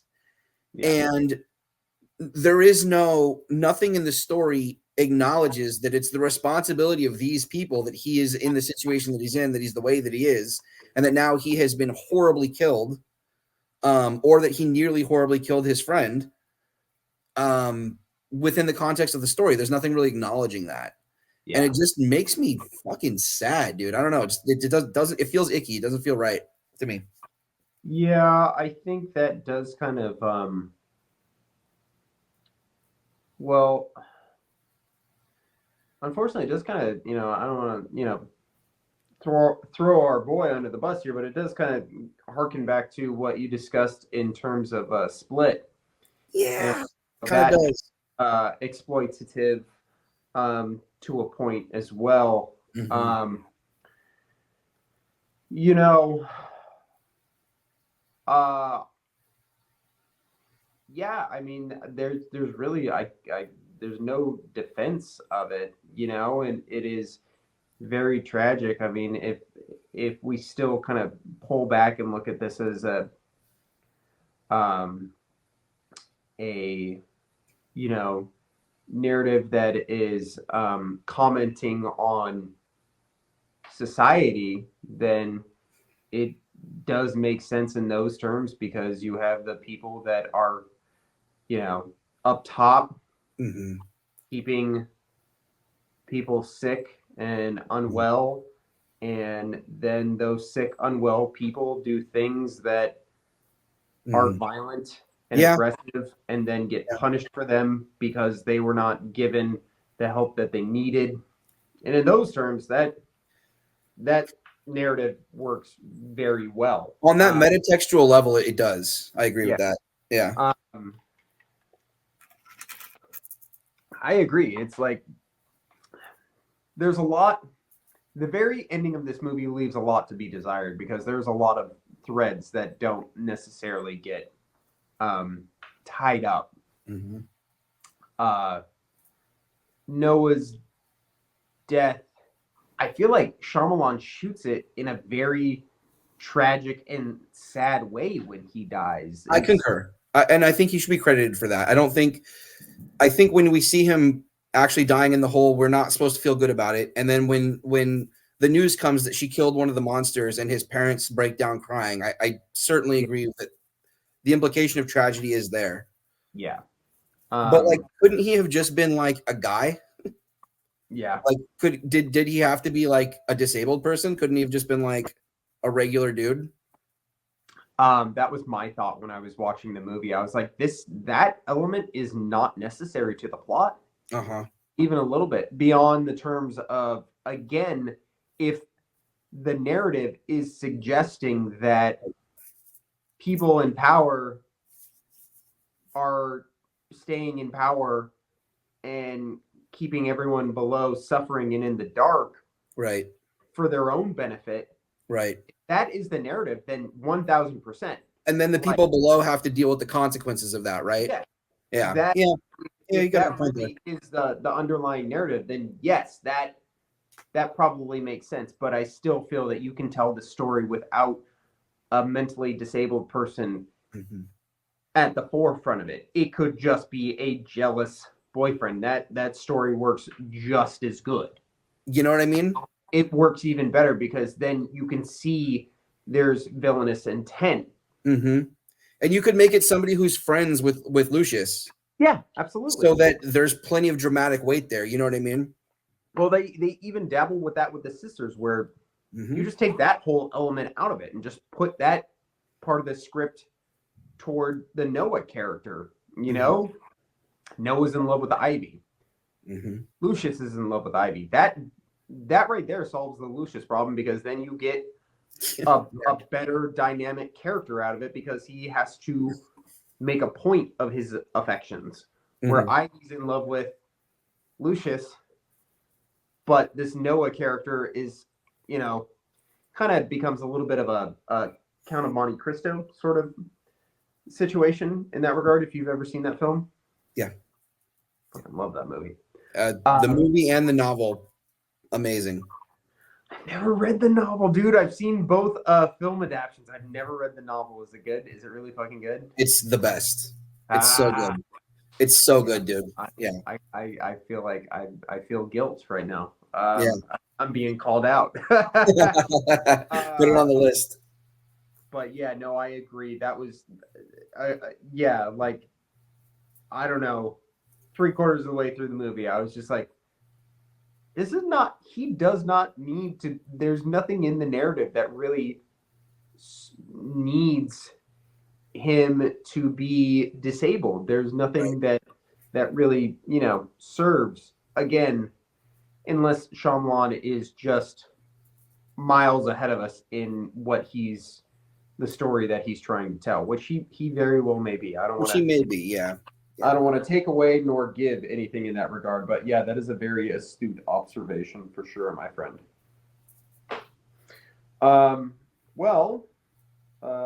That was going to be one of the random thoughts that I had, was like, do we need, like, how do we feel about the Adrian Brody character? So that covers everything that I have in that regard. So, and I will just add a disclaimer that neither Kalen nor myself are physicians. What we say about mentally handicapped people, we do not know without a shadow of a doubt. We are not scientists. We are not doctors. So, we're not experts of any kinds. By no means. This is, again, just what we have thought and experienced in our own lives. So please, for the love of God, do not yell at us. We have the very best of intentions and love everyone. We are most loving and accepting of people. So now that we've covered that, we are going to jump over to our next section, Truly Terrifying Tidbits.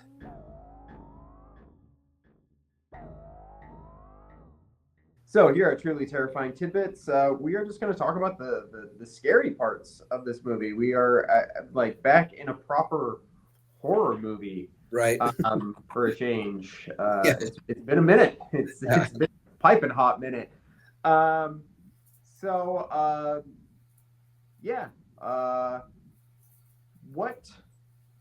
are some things? A, do you consider this film scary? And B, what is the scariest scene to you? Take it away. I mean, I think you definitely have to consider this a scary movie. It's not like in the high end of scariness for movies, right? Mm-hmm. Like, this isn't The Exorcist or Hereditary or something like that. But yeah, it's a scary movie. There's scary scenes. I think for me, when you first see the profile shot of the monster a little bit in the distance, I think that's the scariest moment in the movie for me. Yeah. That the first time I saw that, I was like, oh fuck. Like, yeah. That shot got me. I am in 1000% agreement. Like, there's just like, there are different degrees of horror movies. There is, yes, The Exorcist, which by all accounts, still to this day, whatever it is, fucking 50 years later, is still considered the scariest movie of all time. Damn right it is. Can we just take a moment and be like, what the fuck? And then there's movies that have moments, and those moments have vibes, and even a vibe, even a moment from a movie can be enough to be scary that can stick with you. It doesn't have to be an all around scary movie. There can just be things that stick with you. I was talking to my dad last night. We were talking about um, uh, my upbringing and all that, and how he had shown me Terminator 2, and I had a terribly guilty conscience about it as a youngster, like, because he was like, "You can't tell your mom," Uh-huh. and and I was like, "Yeah." Even in like retrospect, like it is a fairly violent movie to be sure, but I was like, it's probably the profanity that was really the reason I couldn't watch it. And then I was like, but there is that one scene that 1000% fucked me up for life, and it's Sarah's dream sequence, and that is still one of the scariest things I've ever seen put on film, and in a movie that is otherwise not a scary movie. It's an action movie. Right. So in those terms, yes, the scene in which the creatures attack, I find to be very unsettling, just because it's all done out of focus in the dark, and you just see profiles and silhouettes, and I think it is very, very well constructed. I love the very first glimpse we get of the creature, where Joaquin Phoenix is out in the woods, and he turns around and he just sees like this little bit of a tail. Like, it's very creepy. The way it moves and everything, it doesn't look natural by any means, and I thought that was just, like, again, a beautiful piece of editing, because that they had the whole thing walk by and they just got that last little snippet to really kind of throw you off your game. So yeah, it's fun. This movie just has a vibe about it. It's a great post Halloween movie. It's a great like November movie. Because all the dead trees and everything. Yeah. Just kind of that good fall movie feel. Just got that like kind of like spooky, sad quality that like everything leading up to Halloween is like this spooky, exciting, scary, and then there's just that kind of scary, cold, dark, wintry feeling that you get. And there's a handful of movies that have that, and that is arguably like one of my favorite vibes. I love that. Like, we've talked about this. Like, I think we talked about it on our comfort horror episode. Like, coming out of Halloween is a really depressing time, so I kind of like those movies that have that downward slope before you kind of like ramp up into Christmas, and it's just this cold, like lonely, like hopeless vibe. And when you're out in the woods with these characters in this movie, it definitely has that vibe. So yeah, I do think this is a proper creepy movie for sure. All right. Well, we're jumping into our next section, the rewatch.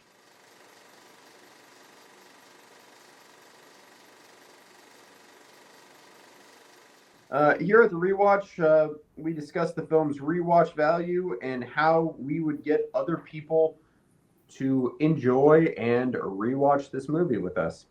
So, Um, our first category is the YouTube scene, and that's just a scene that we would show somebody who has not seen the film. We just show them a clip to try and get them hooked to watch the rest of the movie. So, Kalen, what is your YouTube scene for The Village? I mean, I think it actually might be the scene that you just mentioned. The town attack? Yeah, like I wouldn't show him too much of it, but yeah, I think so. My YouTube scene is the town attack. There you go. Yeah, I think that's definitely how you sell this movie. Yeah, I do too. Mm-hmm. I think it is particularly good. I think if anything, you end it right when Bryce Dallas Howard's hand is extended. I think I think that is definitely like the centerpiece of this movie. There's a lot going on. You get enough creepy stuff that it would engage an individual, because the rest of the movie is either slow and methodic, or it's it's giving away stuff, or it's stuff that you wouldn't know what it meant unless you were watching the movie. So I do feel like that was the scene. What's your favorite scene in The Village?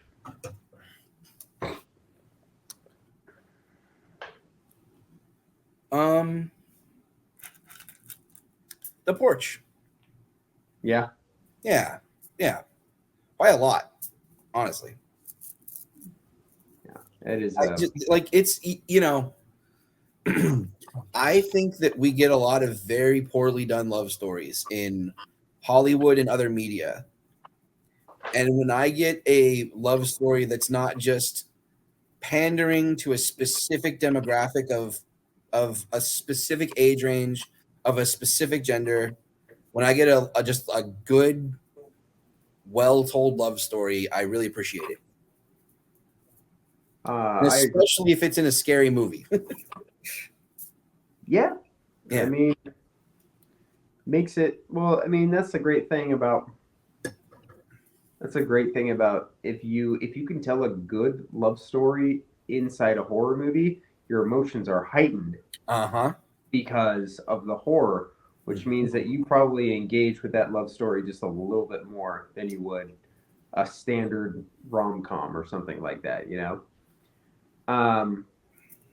If you had to like shoot from the hip right now, can you name like your favorite love story movie? Do you have that? Would you be able to pull that from the hip? No, that's a little tough, man. Because that's just a lot of movies. You know what I mean? You have one that you just like that you go back to more often than not? I know you and I are like love story kind of guys, but think about how many manly movies are love stories. Like The Batman is a love story. Yeah. Fight Club is a love story. Yeah. You know what I'm saying? So like there are very good love stories in all kinds of these testosterone fueled movies that guys like you and I like. Yeah. The Matrix is a love story. Yeah. You know what I mean? Mm-hmm. Yeah. So, yeah. It's fair. Yeah.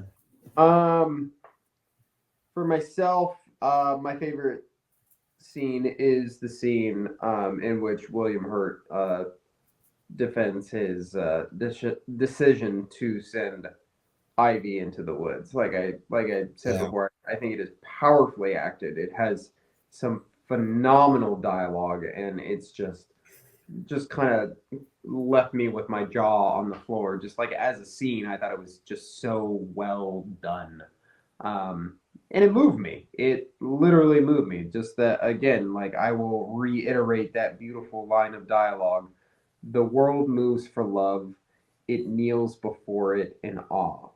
Like, that is shit that you like put on a bumper sticker and get tattooed on you. Like, that is a good fucking piece of dialogue right there. So,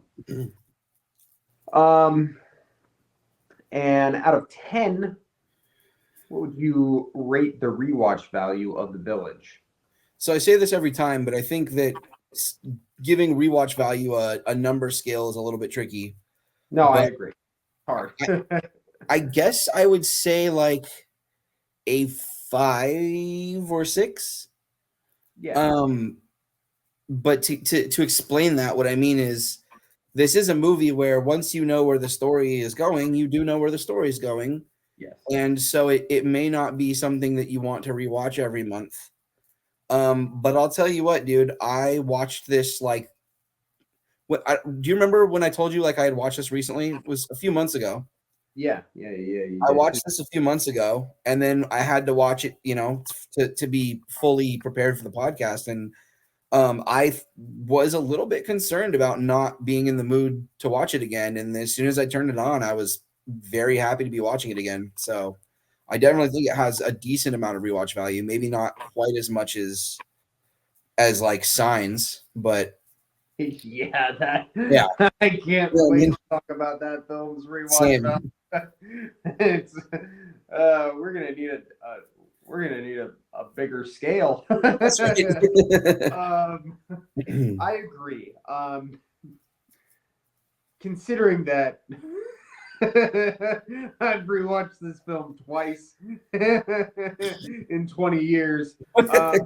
Yes. What you said was like on point though, because as I was watching this film, I was like, yeah, man, if you know how this movie ends, it kind of takes the wind out of the sails just a little bit for a lot of this. It's a full blown drama. Uh-huh. You know, if you know how this film ends. Mhm. It's not it really isn't a horror movie. Granted, the scenes we discussed, what makes them scary is the way that they're shot, and that's the genius of filmmaking. But you know that those monsters aren't real. So in those terms, it has a substantial amount of first watch value. Mhm. And if you go in for a rewatch, you really got to kind of be intrigued by the characters and the story. And again, like whether it be just knowing how the film ends and not really needing or wanting to have a desire to go back to it, or just a, fucking lifetime of people saying this movie is no good, Yeah. just kind of hitting back at you that you go, I don't know if I necessarily need to revisit that film. Mhm. But I'm in the same page. I think a 5 is generous enough. 5 out of 10. And I don't. Again, as we discussed, there's rewatch and then there's rewatch. There's rewatch like I want to rewatch this movie every other day, like Jurassic Park, and then there's this movie is so special to me that I look forward to my annual rewatch because it is a monumental moment that I hold out for, like Jaws or Halloween, something Mhm. like that. Um, and this film is just a film that like is very interesting. I'd be interested to show it to somebody in the future, somebody who's never seen it, and see what they think, see what their thoughts are. Somebody who has no expectations going into it, and see how they felt. Very different than most of the world felt when they saw this movie because everyone went into it with an expectation. Mhm. Mhm. Um, but that'll happen one day or it won't. Maybe you'll have a kid and I already have a kid and we'll get our kids together and we'll show them the village. And, until then, we will just discuss the Johnny Horror Score. So, here in the Johnny Horror Score, we are going to discuss the legacy of the film and give our final thoughts and rankings. So, I'm going to hop right on down to the release of this movie, again being pulled from Wikipedia. And you will pardon me for one moment as I wet my whistle with some tequila. Box office. The Village made $50.7 million during its opening weekend. The film grossed $114 million in the U.S. and $142 million in international markets. The worldwide box office totaled $256 million, the 10th highest grossing PG-13 movie of 2004. That's not bad. Not too bad. On Rotten Tomatoes, the film has an approval rating of 44% based on 222 reviews, an average rating of 5.4 out of 10. The site's critical consensus reads, "The Village is appropriately creepy, but Shyamalan's signature twist ending disappoints." We will get back to that.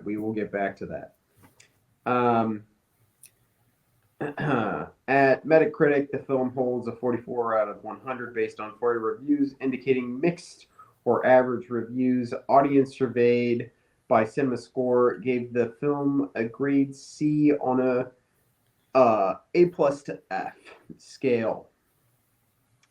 Roger Ebert, this is going to be a big one here, gave the film 1 star and wrote, "The Village is a colossal miscalculation, a movie based on a premise that cannot support it. A premise so transparent it would be laughable were the movie not so deadly solemn. To call the ending an anti-climax would be an insult not only to climaxes but to prefixes. It is a crummy secret about one step up the ladder of narrative originality from It Was All a Dream. It is so witless, in fact, that when we do discover the secret, we want to rewind the film so we don't know the secret anymore." Ebert named the film the 10th worst film of 2004 and subsequently put it on his most hated list. Jesus. There were also comments that the film, while raising questions about conformity in a time of evil, did little to confront those themes. Slate's Michael Ager commented that Shyamalan was continuing a pattern of making sealed-off movies that fall apart when exposed to outside logic. I mean, if you were making that statement in 2004, you're just not a very smart film critic.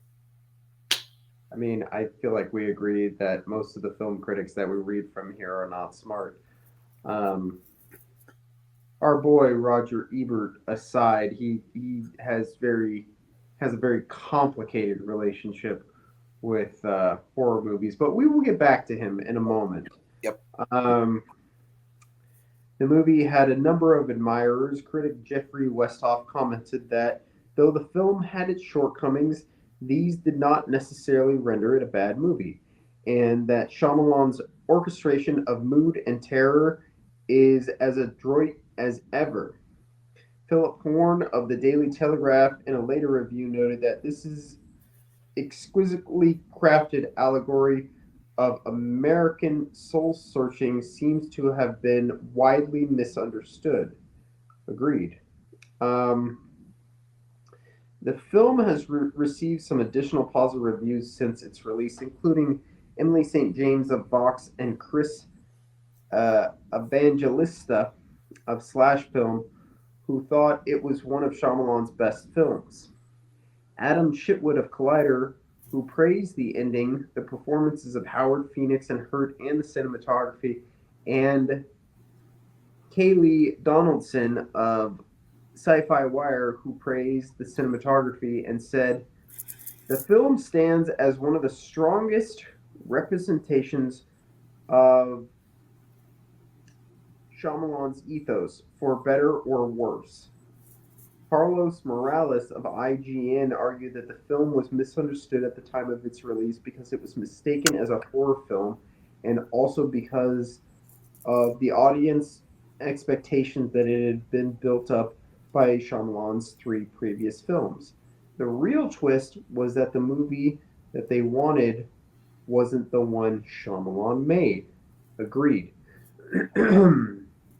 In France, oh god, this is going to be a word. The Cahiers du Cinéma, that's me doing French.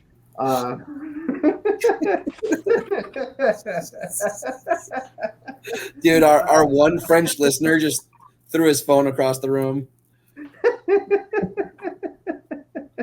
The person that listens to us in France, we just lost them forever. We just lost that one person that we had. Damn it.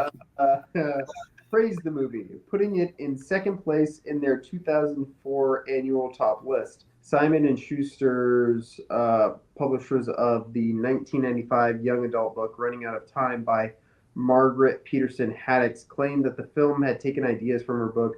The plot of Shyamalan's movie had several similarities. They both involved 19th century village, which is actually a park in present day, have young heroines on search of medical supplies, and both have adult leaders bent on keeping the children in the village from discovering the truth. No lawsuit was ever filed over the similarity. Sounds pretty identical, but if no lawsuit was ever filed, then like, what are we talking about here, folks? Yeah, I mean that's always tricky because most things are inspired by something else. Yeah, well, as the old saying goes, there's nothing new under the sun. And as I always like to say, there are no new stories, just new ways to tell them. So, Right. And also, like it's very common for anything to be a pastiche of something else. Like it's just very common. I'm not saying like if I wrote the book and then he made the movie and he didn't credit me, I'm not saying I wouldn't be upset. But like, you know, that is the way that a lot of storytelling works. Like, I always like telling people who criticize something for being unoriginal. I ask them if they like season 1 of Stranger Things, and if they say yes, I'm like, that's literally it crossed with ET. That's what it is. They're doing those two things together. That's what that is. And you liked it a lot. So sometimes things are pastiche. It 2017 ripped off Stranger Things. So, you know, right.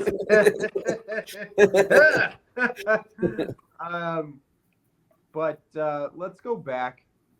What I want to go back to is specifically the audience cinema score, because critics have this film at 44% or 44 out of 100 on Metacritic.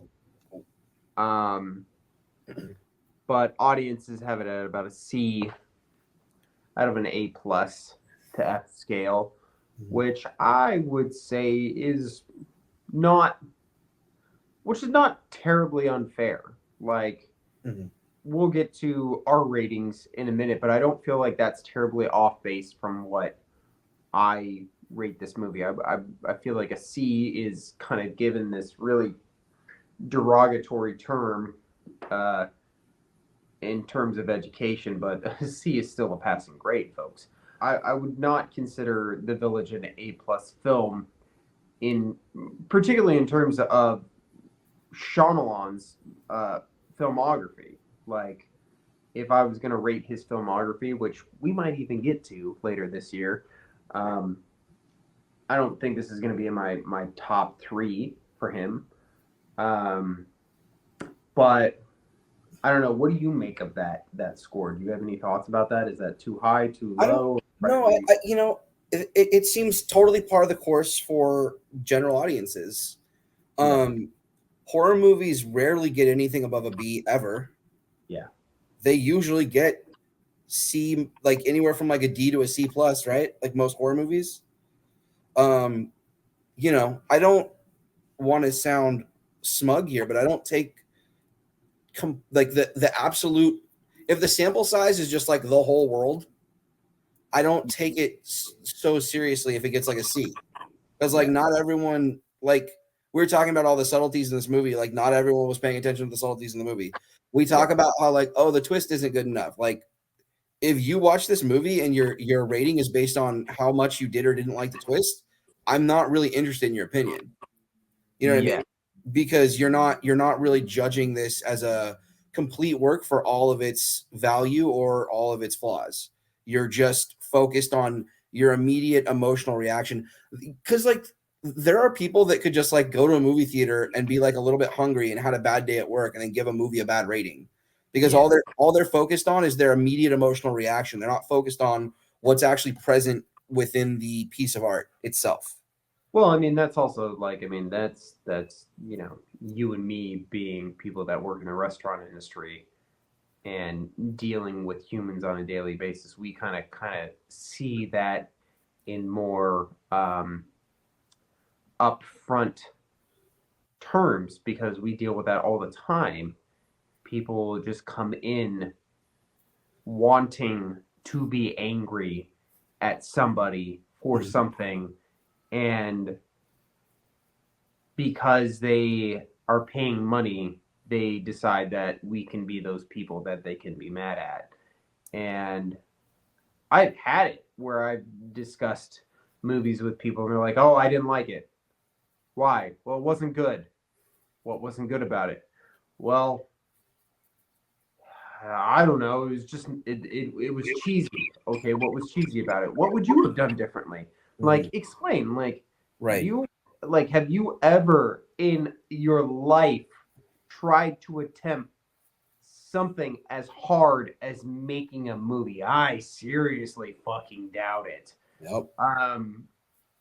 And then put it out there for everyone to throw rocks at it. Like, it's a harder thing to do than people think it is. Yeah. Yeah. I'm sorry. I mean, that goes back to like anytime, you know, people are watching sports and they're like, "What are you doing?" I'm like, better you would be doing it. Yeah. You could do it. You would be fucking doing it. Shut the fuck up. You suck. You're fat. You're drinking beer. They are a superstar. Shut the fuck up. Yeah. I can I just throw in a quick anecdote to that?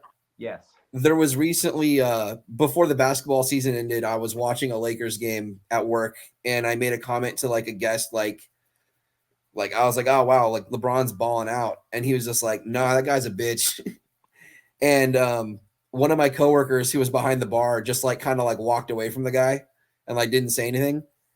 And as soon as the guy left, he was like, "I just have an issue with someone who's shaped like a pear saying LeBron James is a bitch."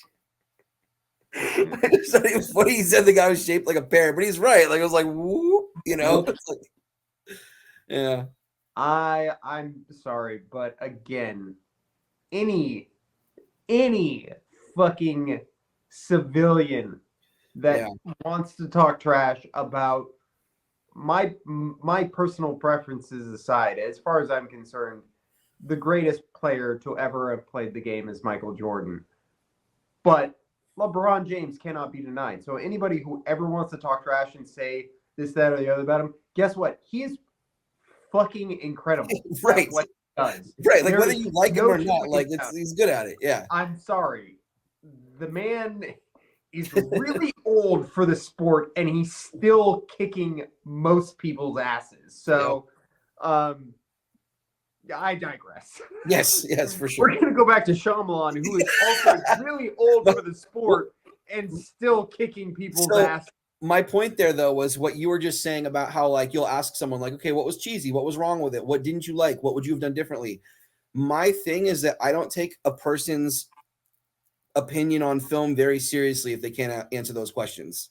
Yes. That's just how I am. And that also doesn't mean that other people's feelings don't matter, but it's just that's not what I consider an important barometer for a film's success artistically. Well, yeah, I mean, I feel like I've told this anecdote before, but like somebody asked me at work in recent memory, they asked me like what my favorite movie was, and I was like, "Oh, it's Jaws." And they're like, "Oh gosh, it's so cheesy though, right?" And I was like, "What? What do you mean? Like the shark?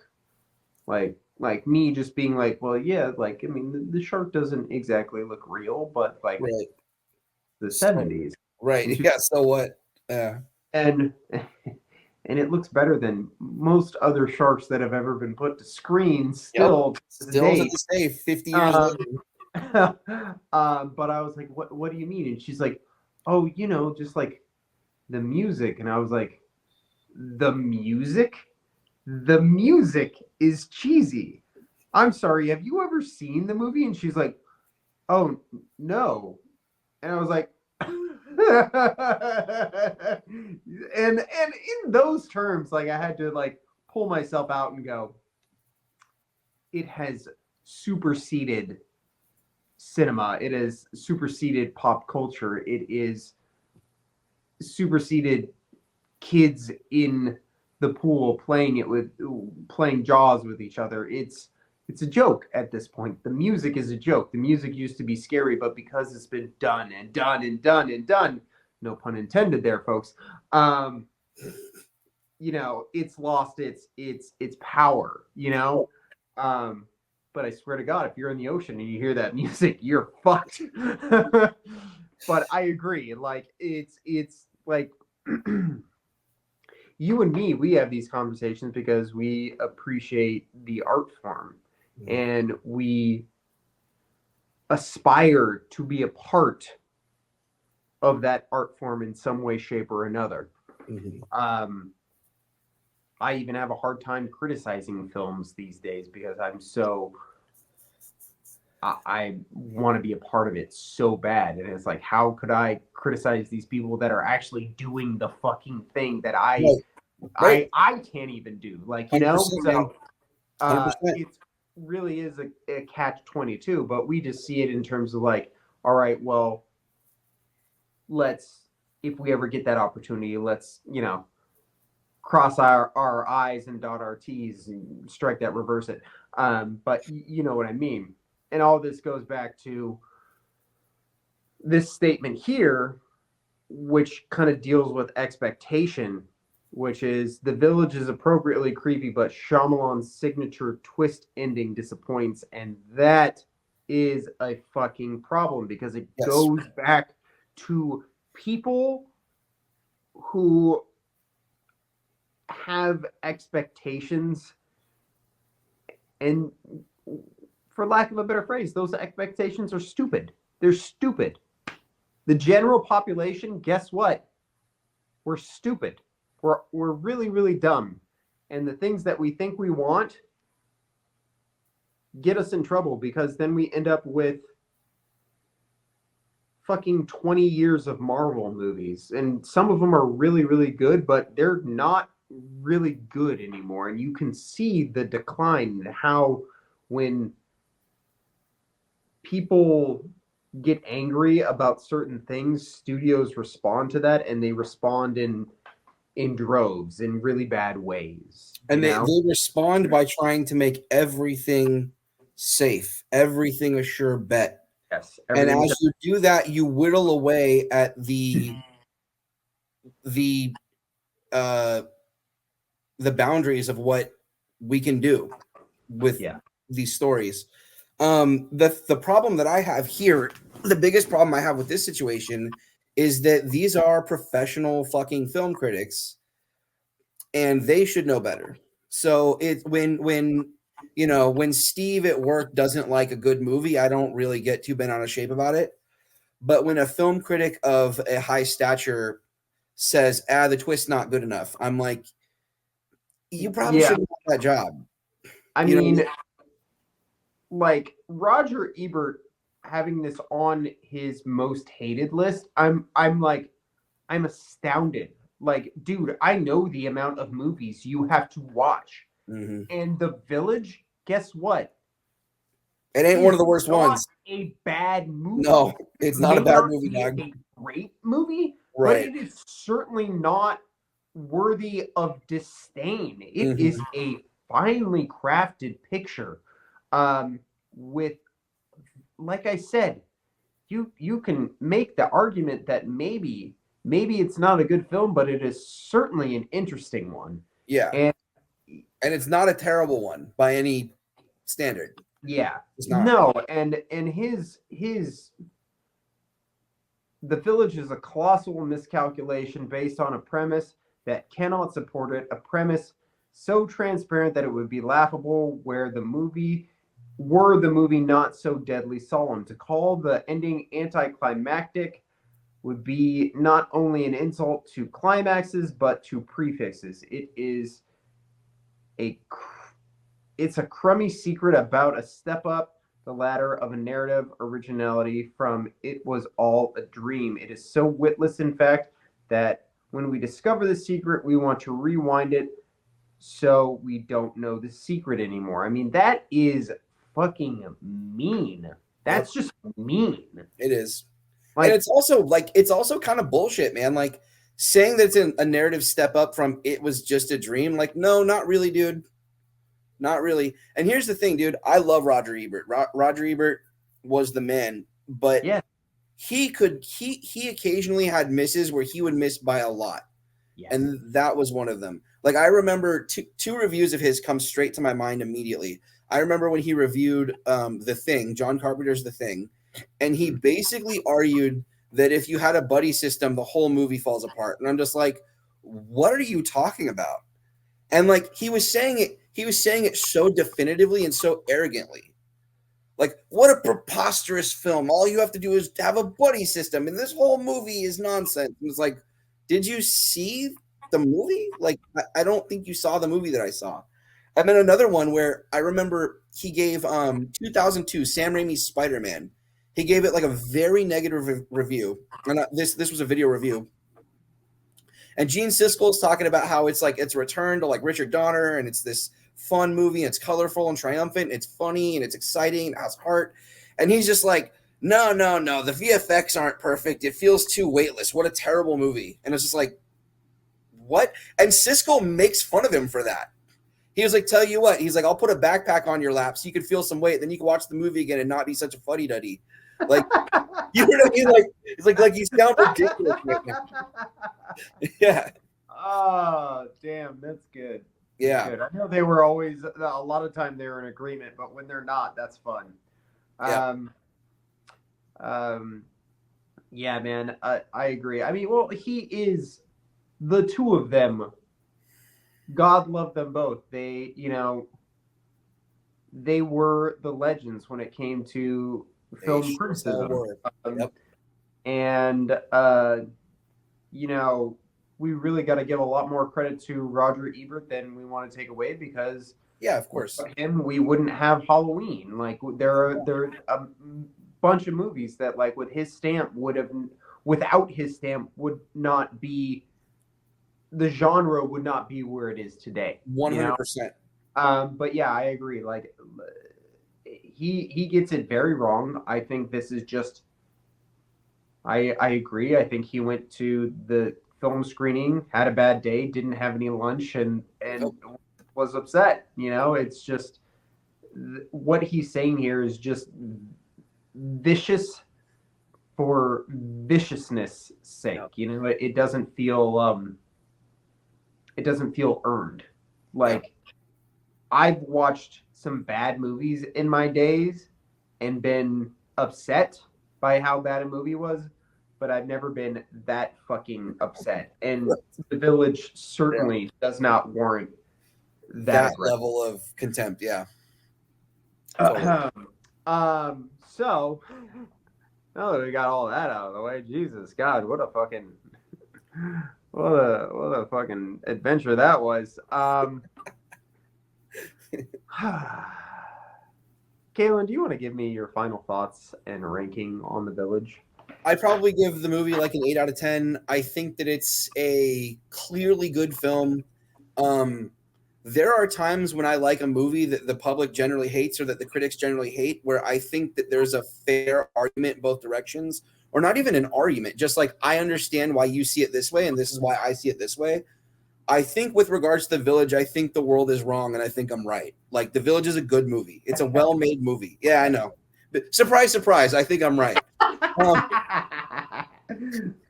But seriously, like I think this is a well-made film. It's a well-written film. It's a well-directed film. Like we talked about this when we were watching, when we were reviewing Glass. Like, gee, there's like a lot of good dialogue in this movie, and there's a lot of good performances, and there's a lot of good directing. This movie is that, but I also think the overarching story that it has, I think it works. I think it does what it's trying to do. And I think that it is a victim of expectations. Yes. And really, that's it. People wanted it to be something else. So they judged it for what it wasn't rather than for what it was. And you don't do that. You don't do that. You judge a film for what it is. You judge a film for what it's actually trying to do. You know what I mean? If my kid joins the wrestling team, I don't get mad at them because they're not good at swimming. You know what I mean? Yeah. So I think this is a good film. I think it's actually from my perspective, to me, this is one of Shyamalan's only a handful of like really, to me, inarguably really good films. Because with most of his movies, I can see why people don't like them. But on this one, I just kind of think you're wrong. I don't have it in the top 3. I probably don't have it in the top 4, but it probably sits as like my 5th favorite Shyamalan film. And I do think it is in his upper crust, below the very best ones, but I think it stands above the rest of them. Yeah, I think I'm right there with you. I'm at like a 7 out of 10. Because, well, I will not make the very boisterous statement that the rest of the world is wrong and I am right, which I love you for, because it just fills my heart with glee. I am who I am, brother. I would make the argument that I can see areas where people can find the flaws, which you and I have discussed at length. Now, what are we? 2.5 hours later. But I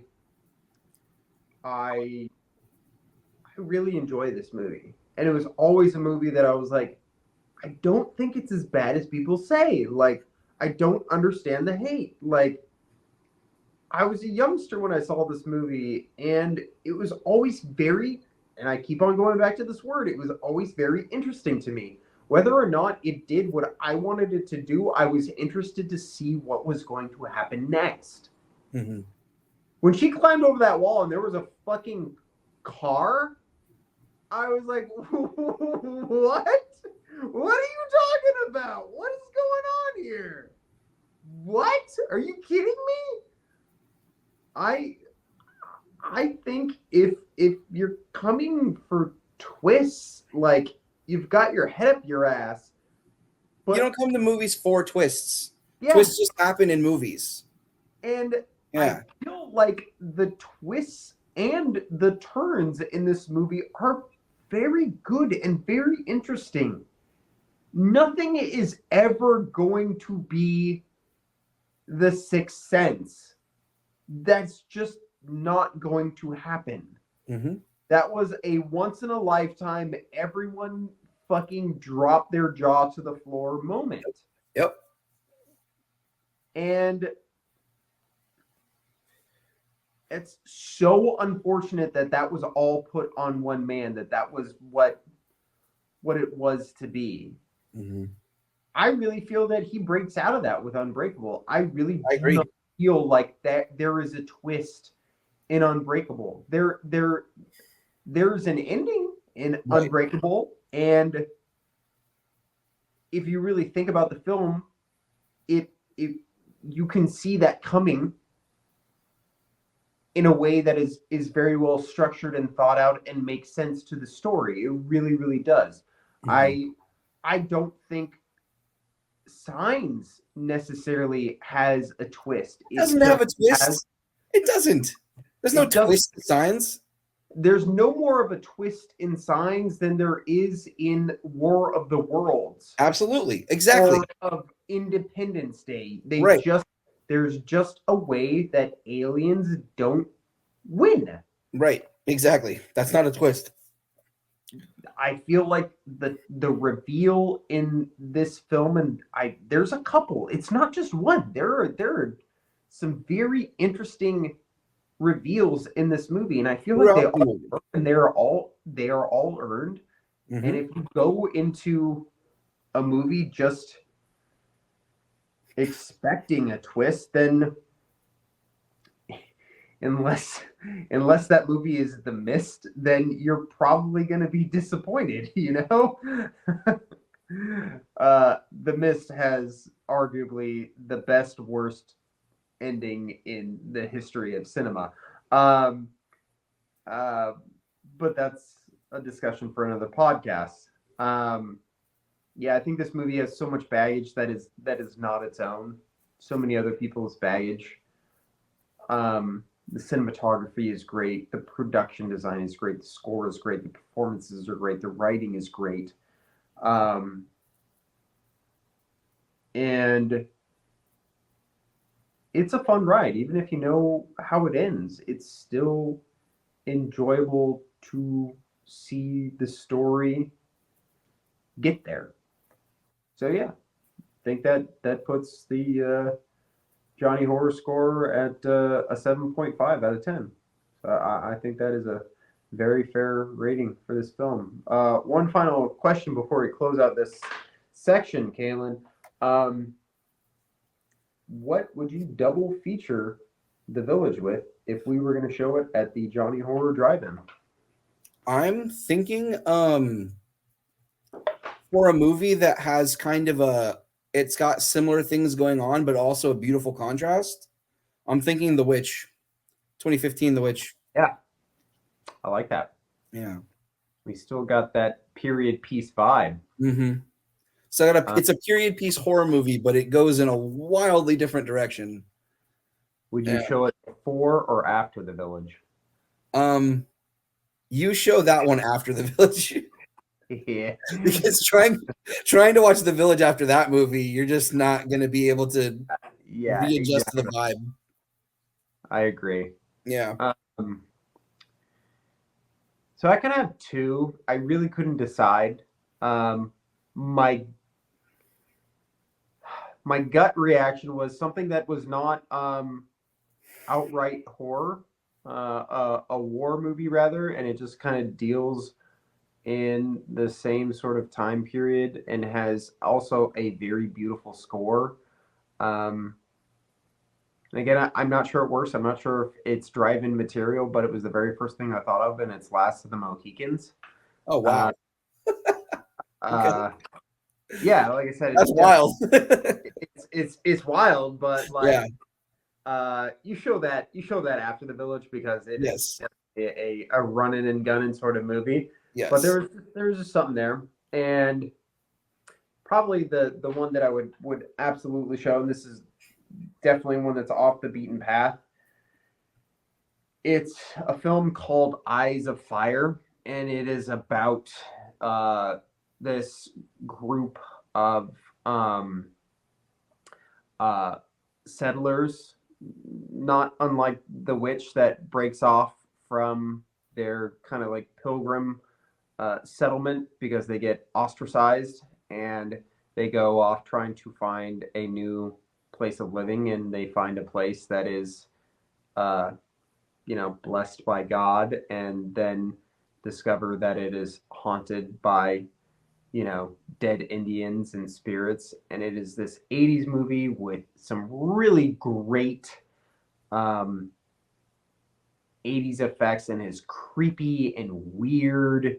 Okay. Also oddly paced. And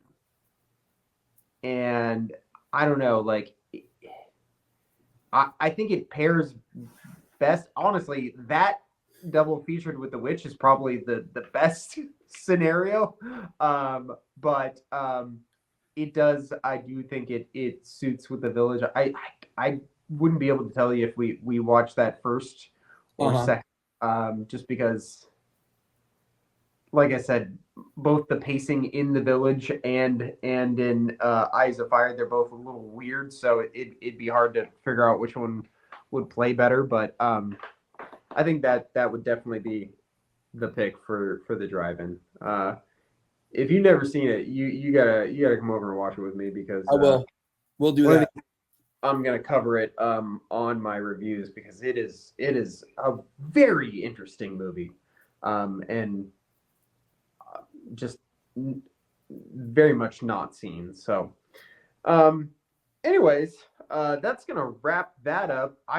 Kalen, this is usually where we jump off and we say our goodbyes, but we totally, like, by we I mean me, forgot a category that we usually cover right in the very beginning. Yep. And I really want to go back to it because I'm a completionist. And We forgot so news. we're yeah. Yeah. You were there. Yep. When we jumped to the well, like when I first did it, I was like, I feel like I'm forgetting something. And it wasn't until we got to the good stuff that I was like, oh no, I fucked up. So without any further ado, we are going to stop on in to the Daily Horror Show and get ourselves some of the Johnny Horror News.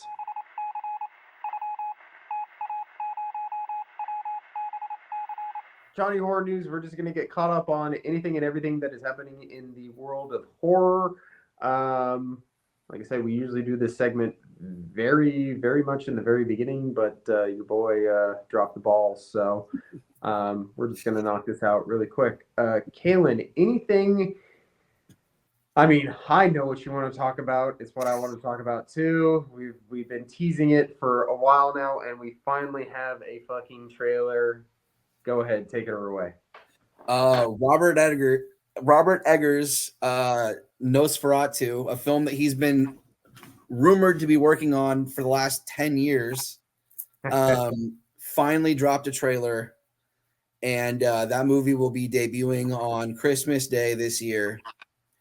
Yeah, man. I can't wait for that movie. It looks fucking good. At this point, that's easily my most anticipated movie of the year, and whatever's number 2 isn't even close. Like that's it. Yeah. Mm-hmm. See, I think it's my number 2 movie at this stage in the game. What you got ahead of that? Romulus. Oh yeah, for sure. I get that. Yeah. I really can't remember if we discussed that or not. Romulus, yeah, we did. Yeah, we discussed that. Yeah. No, I remember we did because I told you that I was like watching something and I was like, everyone, shut up. Yeah, that's right. I know that a second trailer is dropped for that, and I have not watched it. I know that the reviews were fairly positive from that trailer. But as I told you before, I've seen enough. I don't need to see any more. The podcast that I listen to has been covering the Alien franchise, and I've pretty much been going through it beat for beat, watching the movies as they cover them. There's been one or two that I have not necessarily felt the need to go back to because either I didn't find it worth my time, or I had just watched them. I had just watched them being Alien, and I did not find it worth my time. Alien versus Predator, or Aliens versus Predator Requiem. Yeah. They just covered Prometheus, and I just rewatched Prometheus. Quick thoughts on Prometheus? Yay or nay? That is the appropriate response. There you go. Yep. I it's so funny. I don't have much to say about Prometheus. I would have to watch the whole movie again, start to finish, dead sober, now to fully come up with a complete. But ultimately, I mean, yeah, Prometheus was not what I had wanted it to be. Yeah, I get that. Yeah.